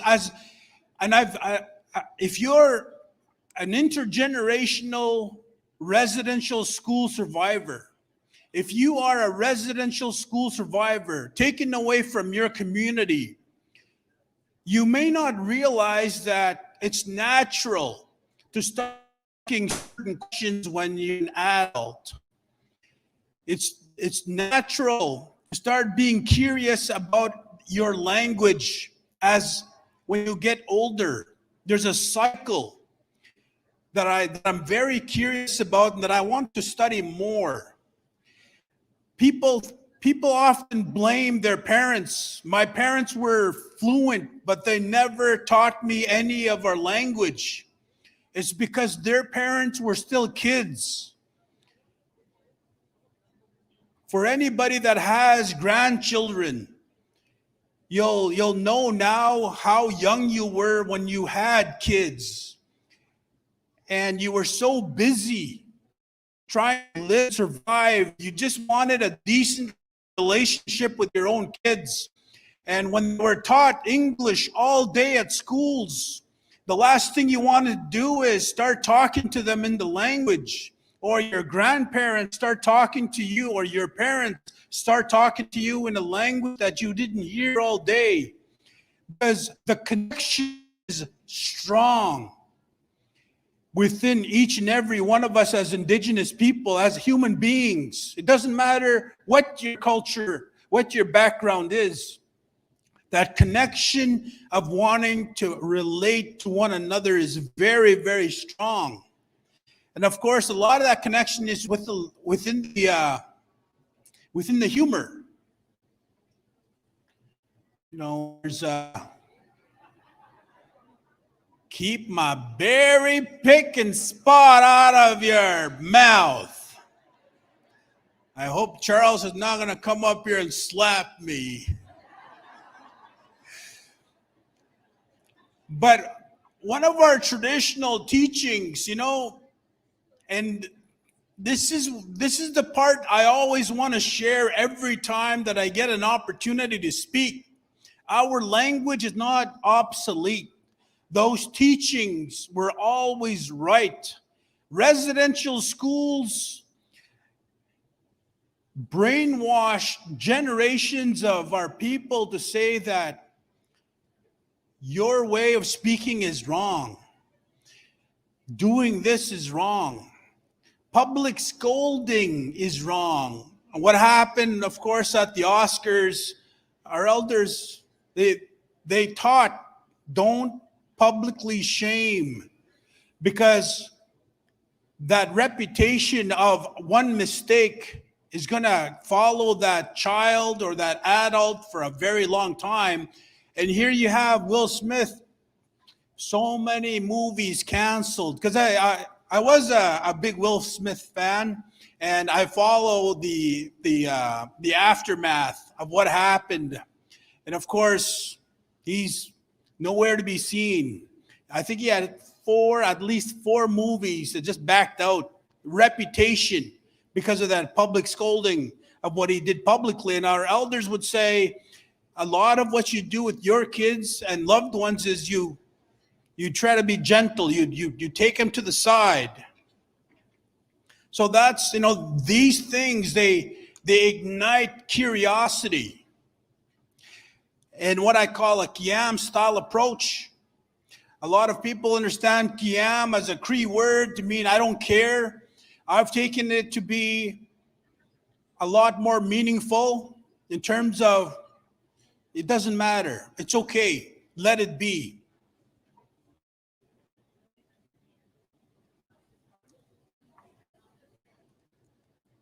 And this is what I do with social media. I connect with learners. I engage with people. Of course, the content has to be attractive. People, you have to get people's attention. And of course, me, to, we, tan. Anybody know what that Cree word means? I heard let's play, and that's exactly what that means. That, of course, is a mnemonic, mi, to, we, tan. Mitso, or michiso, more traditionally said, michiso. What it would be, A, B, or C? A, B, or C? A would be, of course, eat. That's coming real soon. I know you're tired. It's coming real soon. And of course, you celebrate people when they're right. So how it feels when I say something that's actually right. So and I picked a blonde person on purpose because a lot of our people today don't necessarily have the beautiful brown skin, beautiful dark hair. A lot of our people are now light-skinned and have light-colored hair. We shouldn't judge a person by the way they look, especially when they want to learn the language. Or maybe it's peroxide. I don't know. The question that I have, and I want you to help me out, in terms of, does technology help or hinder future Indigenous languages? When we talk about technology, we think of images like this, especially when we start seeing the language loss. Or images like this, where you have one person reading a book and everybody flocking to Facebook. You could easily have an elder stand there. Nobody's paying attention to that elder with valuable stories and teachings and the language, and everybody kind of going over to TikTok over here because it has 10 seconds of fun, or the Facebook post. And let me just clarify right now that nothing will ever replace a person when it comes to learning the language. Having an elder in front of you or having a fluent person in front of you will always be more valuable than something on Facebook or TikTok or Snapchat. Those I see as valuable when there is nothing else. I call it occupying the field. You might as well go there because a lot of people, they don't have this opportunity to visit. They don't have a First Nations community to connect with because more than half of our First Nations people live in urban centers away from traditional homelands. That is a fact. And so what about them that want to learn the language? They don't have money to pay for a formal class. They don't even know where to go. So social media becomes a way to connect. These questions: does technology help or hinder the future of Indigenous languages? Can social media play a role, it's supposed to say, in Indigenous language revitalization? Are there limitations when using social media when it comes to teaching Indigenous languages? What are the limitations? And what precautions should be taken? If you have your phone out or a pen and paper, if you can take down my email address. It's creesimonbird@gmail.com. I am not on TikTok. I'm not on Snapchat. I'm not on Instagram because I do notice that the demographic in Facebook is older. We do have elders that are on there. And that's the reason why I continue to be on Facebook, because there's a lot of great content creators that are on TikTok, on those other platforms. I choose to be on Facebook because I learn just as much from the folks that are on there than I try to share. And so what I have is, if you can take down these questions and also email me your thoughts. I would, as part of my studies, I'm looking for people to interview down the road, even if it's a personal story. The last time I was at this conference, I introduced and I shared the stage with Cameron Adams from Gimli, Manitoba, growing up not knowing that he had a lot of language speakers in his family. And so today, he will carry a conversation in the language, because what happened was, back in 2015, he came across Mayo Kisikau, and he said, how the hell is that Cree language? And he started asking questions, and then he would message me, what is this? What do you mean dialect? I thought Cree was one language. And I said, no, your people would speak either the TH in northern Manitoba or the N dialect. So a lot of that internal fire was started off with one Cree word, Mayu Kisikau. And I said, what a lot of our people around your area, what they say is Midogisigao or Minogisigao. And today he has his BEd, and he also can carry a very good conversation in Cree. I would say he's fluent, going from no language at all to being able to carry a really good conversation. And all of that is because he started to ask questions, because he owned interest, a small flame of interest. Of course, he went to University of Winnipeg, met some elders, met some fluent speakers. He always talks about Elder Margaret Osborne as one of his teachers and his mentors. And so for this one here, if you get an opportunity, email me your thoughts on some of the pros and cons.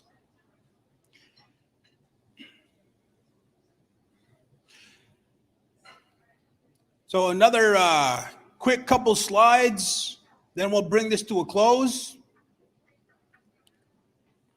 So some of the pros and cons that I see on social media is it allows you to keep in touch with people. That's a pro. It's also a con. Sometimes you don't want to be in touch with people. Socialization made easier even for introverts.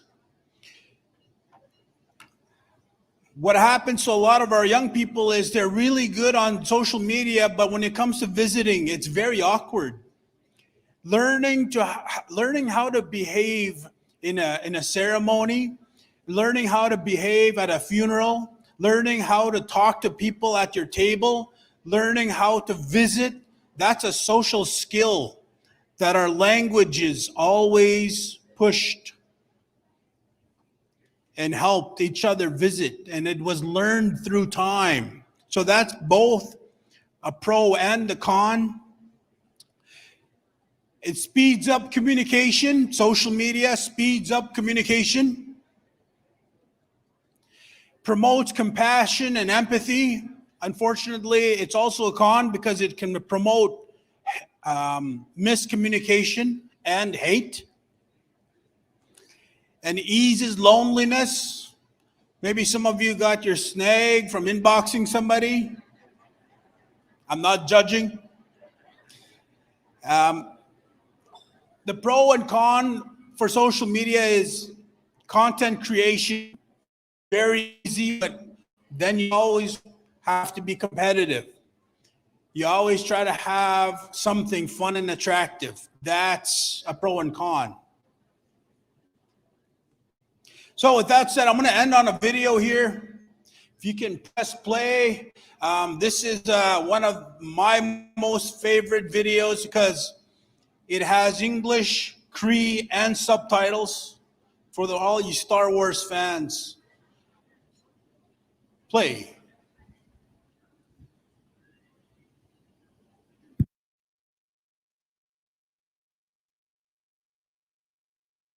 Hover the mouse.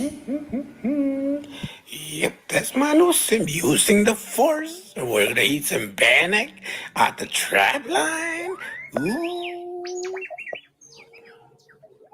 Oh, new sim. Use the force.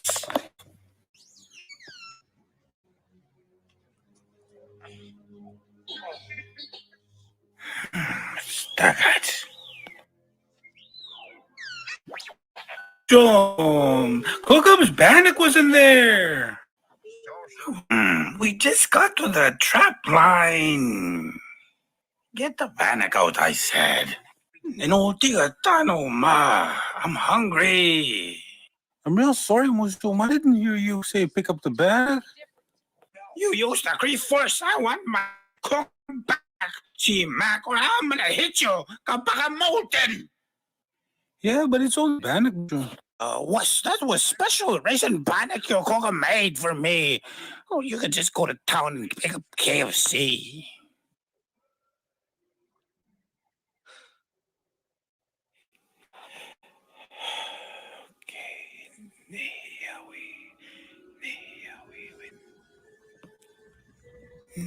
Suminsan.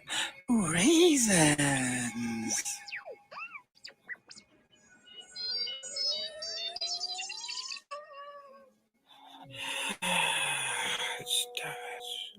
I'm gonna starve.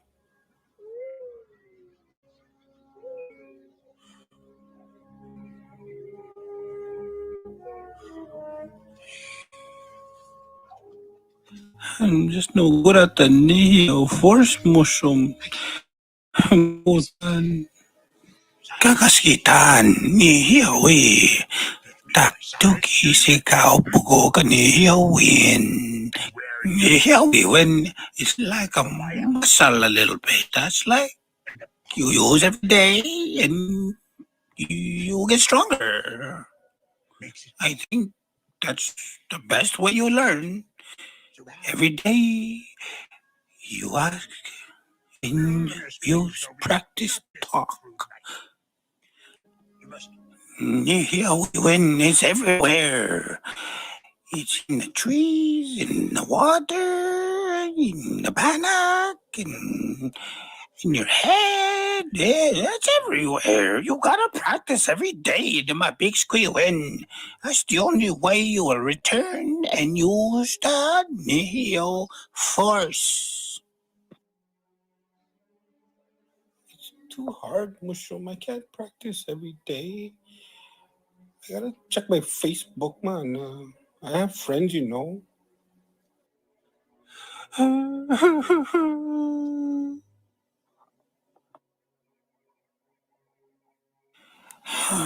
No sim, no sim, no sim. You got to use that force. That tugisigaw. Every day, little by little.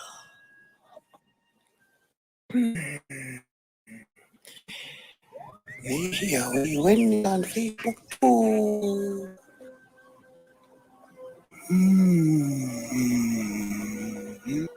Concentrate on the bannock. That wire back we see in the grub box. I just love that smell.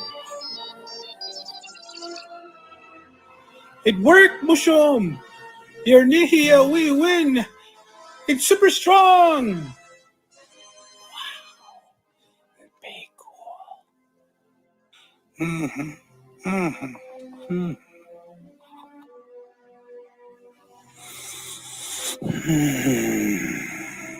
We see go get it.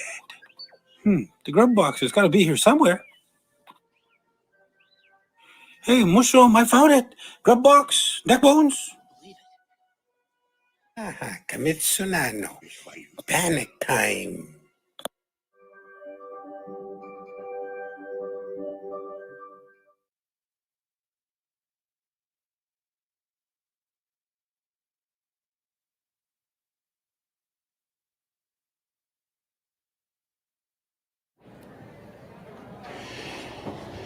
So with that said, thank you very much. Lunch is going to be served right away. And I do have one last thing I want to bring your attention to, which is there is currently a Twitter contest.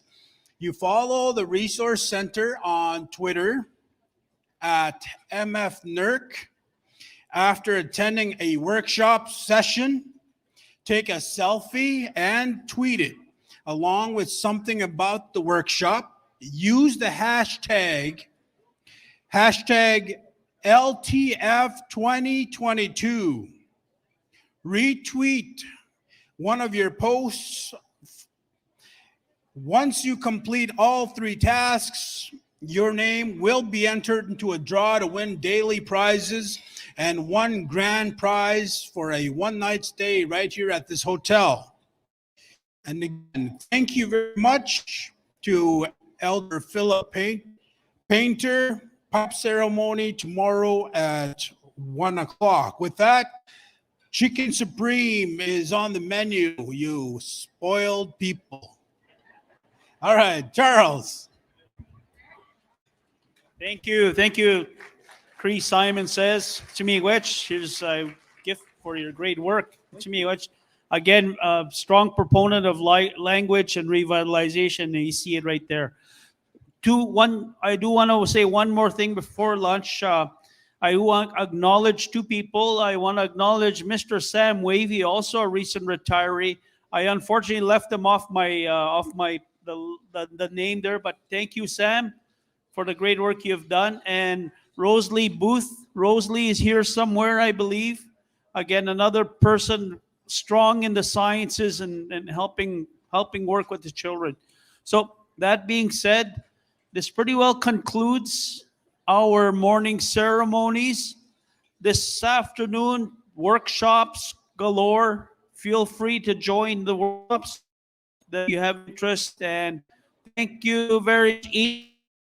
And some good food coming up. Thank you very much, everybody. Have a good rest of the day. You got.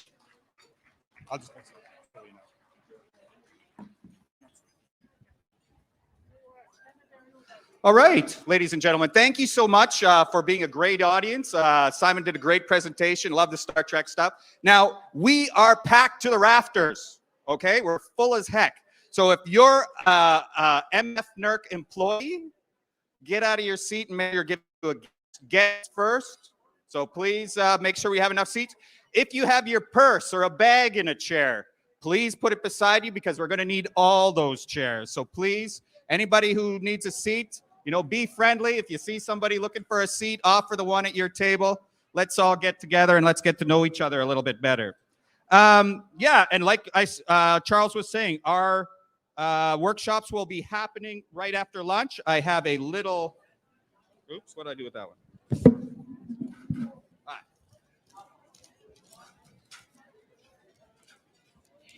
All right, just to let you know, we're going to be moving those walls at the back of the room. So the people who are at the back of the room, especially on those tables that were reserved earlier, those walls are going to be moved. So I don't want to say eat quickly, but eat quickly. All right, about 12:45, we're going to be wanting to move those walls. The workshops, we only have one change as far as the workshops go. Two-eyed seeing in a STEM classroom has been moved to the Regency room. And that room is at the front of the hotel, down the hallways, past the front desk. So that's the only change. Everything else should be in your booklet. Please enjoy your lunch, and I hope you enjoy the workshops. Have a good one.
demonstrations of some of the dances that you're going to see on the Powwow Trail. In our language, our Cree language, we call it Puatsimwin, the dance of the Sioux people, of course, the Dakota, Lakota, and Dakota people. And so Walking Wolf, Ray Coco, Stevenson, and Walking Wolf singers and dancers are here today. Composer, singer, drummer, Walking Wolf, Ray, has released 7 albums over the years and has performed off and on with the winning band Eagle and Hawk for more than 20 years. Ray collaborates regularly with different artists in a variety of music genres and has performed with the WSO on more than one occasion. WSO would be Winnipeg Symphony Orchestra.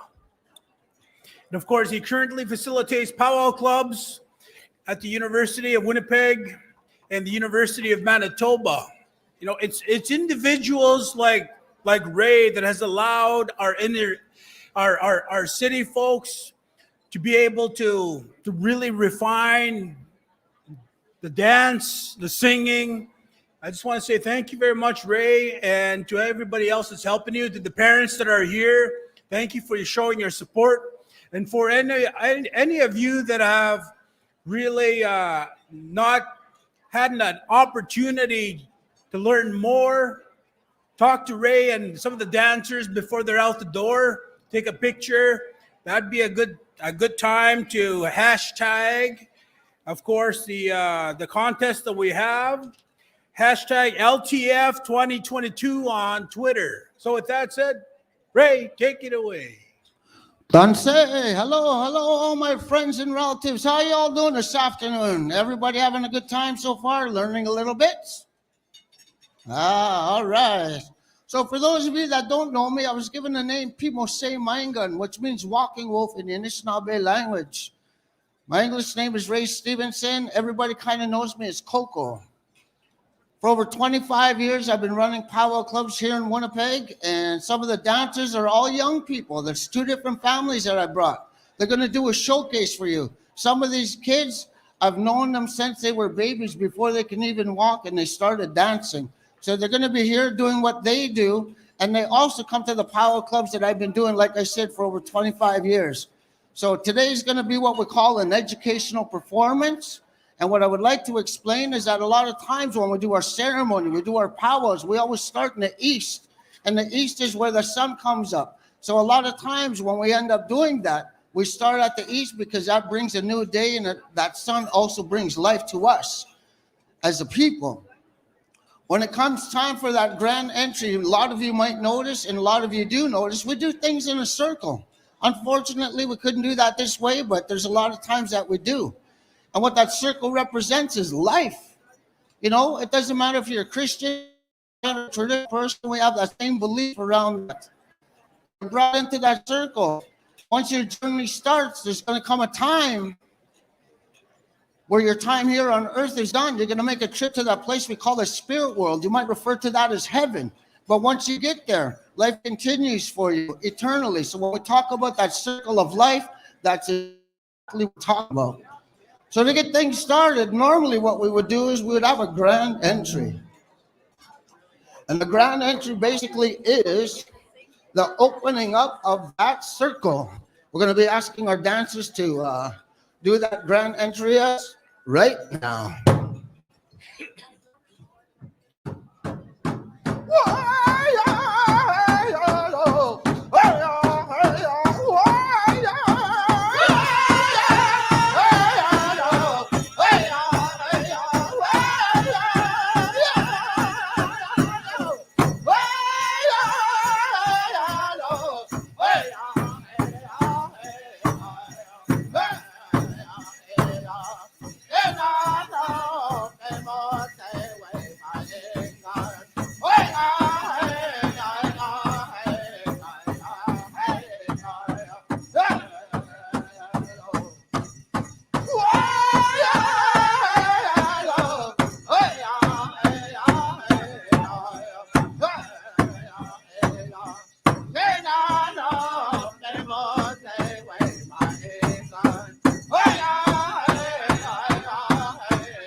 All right, let's give our dancers a nice big round of applause. Fancy shawl dancers, stay out there at this time. I'm going to kind of go up here so you can kind of see me a little bit. So right now we have 1, 2, 3 different individuals that's going to be dancing for us. Some of them are teenagers. Some of them just turned 18, possibly 19. But I've known these young ladies for a long, long time. You know, one of the newer styles of dances that we have in the Power Circle today is what we call the fancy shawl style dance. Some people call it a butterfly dance. A lot of times when you go to these competition powwows such as Manitowoc, they might have 2 different dance categories. An old style, which does not require a shawl, and also a contemporary style that does require a shawl. So we call this the butterfly dance. I like to call it the ballet with a native twist, just because of the fact it's quick, graceful, and beautiful. So ladies and gentlemen, boys and girls, and children of all ages, let's have a nice big round of applause for our fancy shawl style dancers.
All right.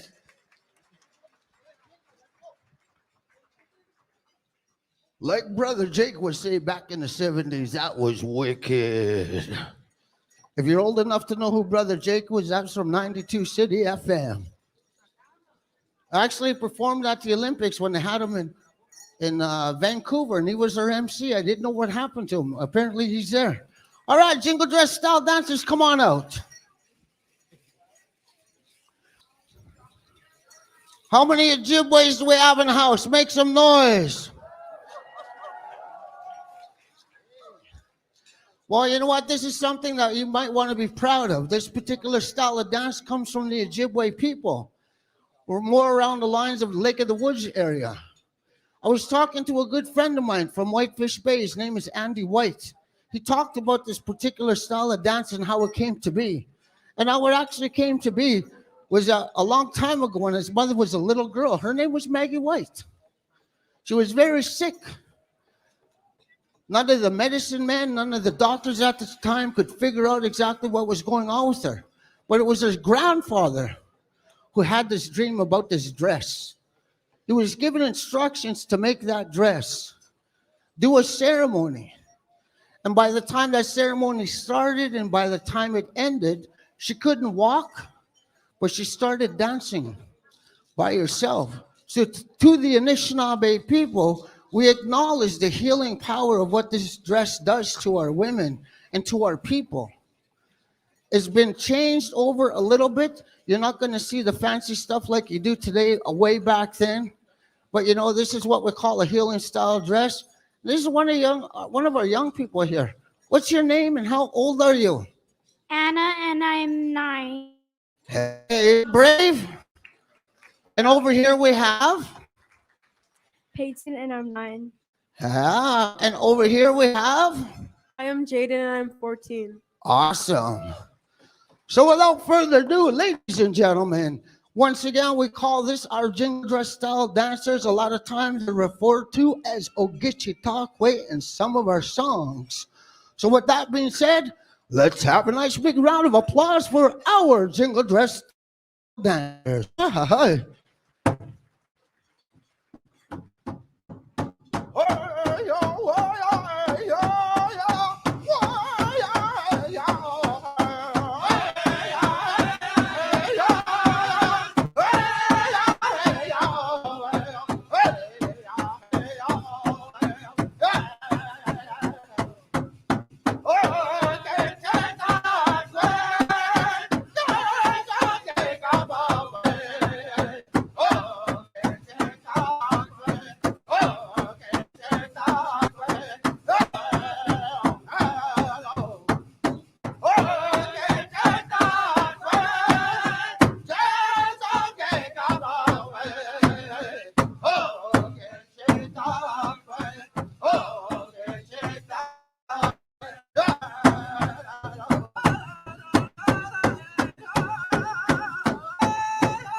All right, good job, ladies. All right, I'm going to ask our grass dancers to come on out at this time. Normally, I would do ladies traditional, but my wife is dancing alone, so I'm going to get her to dance with the other traditional style dancer. So,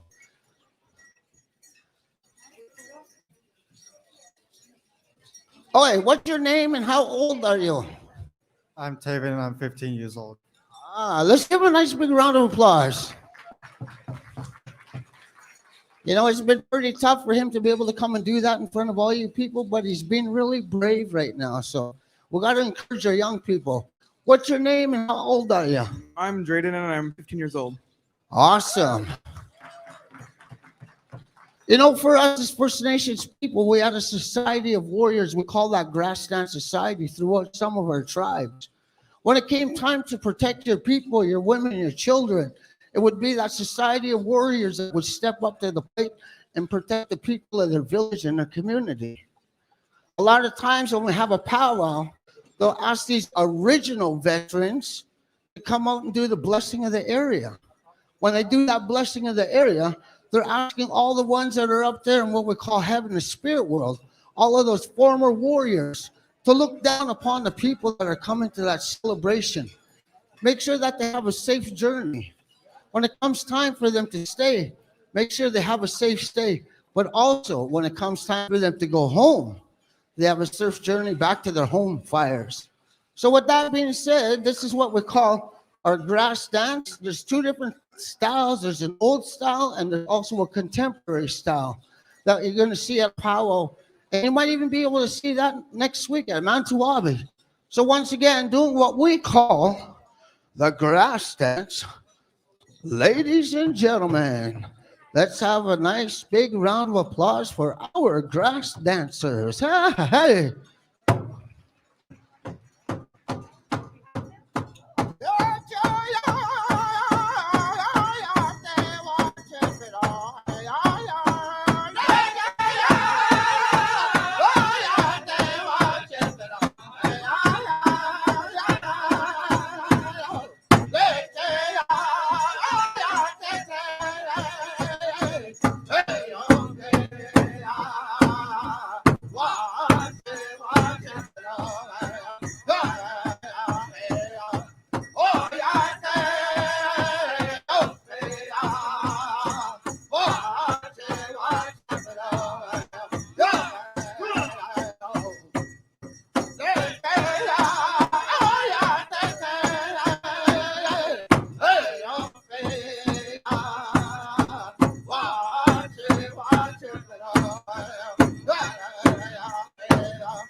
All right, I'm going to ask our traditional style dancers to come out at this time. You know, a lot of times when I was young, people would ask me, what are you going to do with your life? I want to rock. Hey, that would be my answer. You know, I have to tell you, this is my beautiful, lovely, amazing, generous wife. Her name is Ron. Let's give her a nice big round of applause. You know, we've been together 34 years now. First trip she ever took was to the States. I was singing with a drum group called the Assiniboine Juniors back then, Curtis Furlan Assiniboine from Long Plain. That song that we sang was given to us back over 30 years ago by a gentleman by the name of Greg Holybow, who not too recently passed away. And it was a grassland song that he gave us at Rosa River Powwow. He used to travel all the powwows, and he was an awesome song maker. So I figured today, because I make songs Cree, I make them Ojibwe, I make them straight, I would honor Greg and the Assiniboine Juniors with singing one of the songs that we actually recorded in Phoenix at Canyon Records. We did 3 albums that year, and that was probably 33 years ago, 32 years ago. But you know, my beautiful wife, this is the oldest style of dance that we have for all the women. We call it the women's traditional style dance. You know, this little guy here, what's your name? Mayan. And how old are you? 12. Ah, let's give a nice big round of applause, yeah. And over here we have, what's your name? Leighton. And how old are you, Leighton? 12. Oh, isn't that awesome? And over here we have Dion. You know what? I've known Dion's family. Some of you might know the Hatonomy family. Recently, his father passed away. His uncle was Ian Hatonomy. And that's who I first started singing powwow with. This all started in ceremony for me. You know, I was born and raised in the North End. I'm an old school North End guy. You know, there's not too many things that I didn't do by the time I was 15 years old. But when I turned 18, I heard that drum for the first time in person in a ceremony called a sweat lodge. You heard of a born-again Christian? That day I became a born-again Indian. That touched my spirit, that touched my soul, and it did something to me. And ever since that day, I've been drug and alcohol free for going on 35 years now because of that. You know, one of the things that I really strongly feel is that our young people need to have these opportunities to be able to have access to these things so that they can learn, because I never had that growing up. Over 30 years ago, you were lucky to find 10 dancers in Winnipeg. Over 30 years ago, there was only maybe one drum group, and that was Kennedy Bosch. You know, so you were lucky to find 10 singers in Winnipeg. But today, I started doing powwow clubs all throughout the school divisions, the universities, and whatnot, in different organizations. Now, in one school division, there's over 450 people, and they have 18 powwow clubs in only one of the 7 school divisions that we have. So that's a lot. So now we're not looking at a handful of people, we're looking at not hundreds, but thousands, and that's how much we've grown. So, yes. You know, that's important to me. It's important for me to know who I am, what I am as a First Nations person, and stand tall and be proud of that. A long time ago, growing up, for most of you that are older, you knew you were nothing but a dirty Indian on Main Street. And to some people, that still exists. But for these new ones that are coming up, we need to make sure that they feel good about themselves, feel proud about themselves, so that they can stand up tall and walk proud. This particular style of dance that Ron is going to be dancing is what we call a storytelling dance. There's different styles of traditional style dance that we have. There's a Southern where they don't have a bustle, but there's also a Northern where they have a bustle, and that basically means they have feathers on the back. So doing what we call the traditional style dance Let's have a nice big round of applause for our traditional style dancers. Ah, hey.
Oh, wow.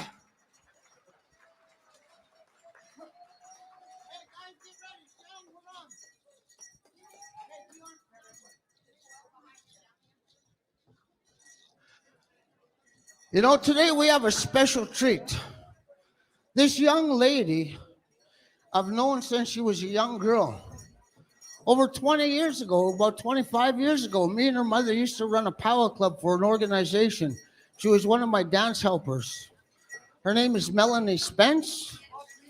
And ladies and gentlemen, this is the one and only Shanley Spence. She's going to be doing what we call the hoop dance. Shanley, I've known since she was a little girl. She's danced with me and for me since she was 6 years old. She's graduated with degrees.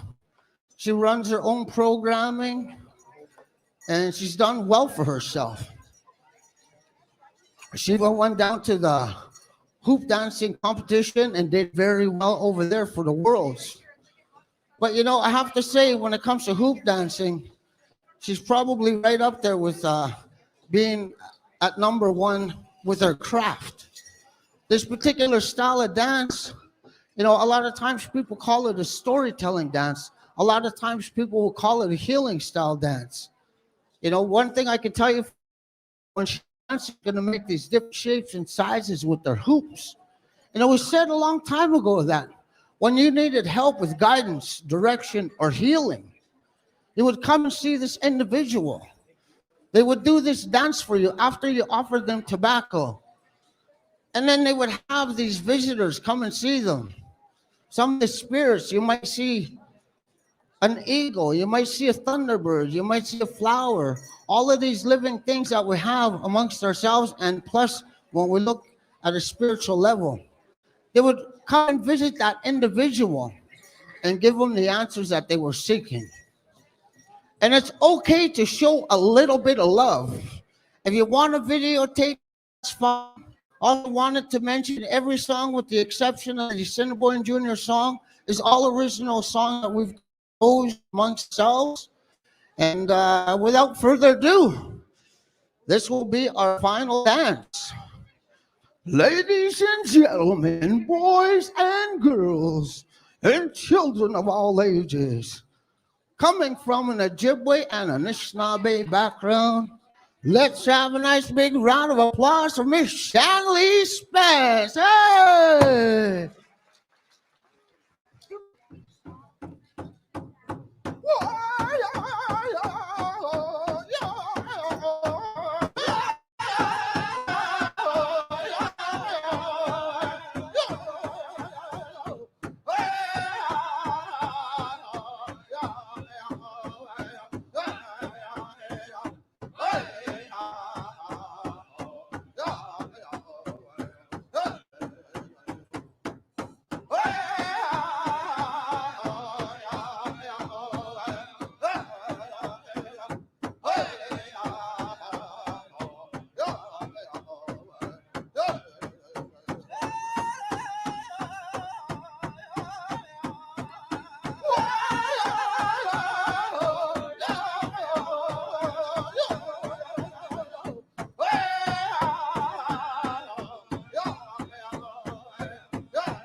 All right, let me see you put those hands together.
All right, we got one more coming here, Shanley. One more.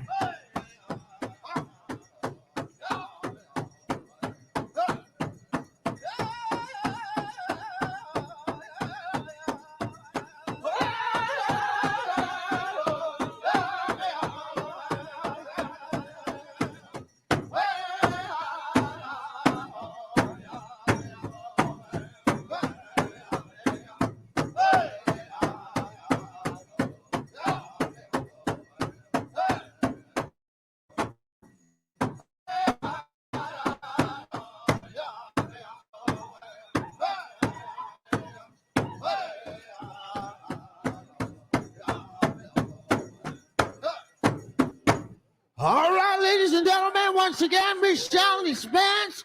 My name is Ray Coco Stevenson, and we are the Walking Wolf Singers and Dancers. And thank you so much, Michael, for inviting us and everybody else that's organizing. So with that being said, there's no way for us to say goodbye, but until we see you again somewhere down the road.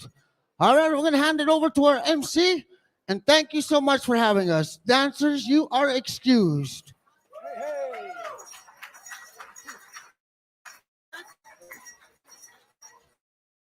Beautiful, beautiful singing, beautiful dancing. One more time, give them a round of applause. Don't forget to make sure you are ready for our first and second sessions this afternoon.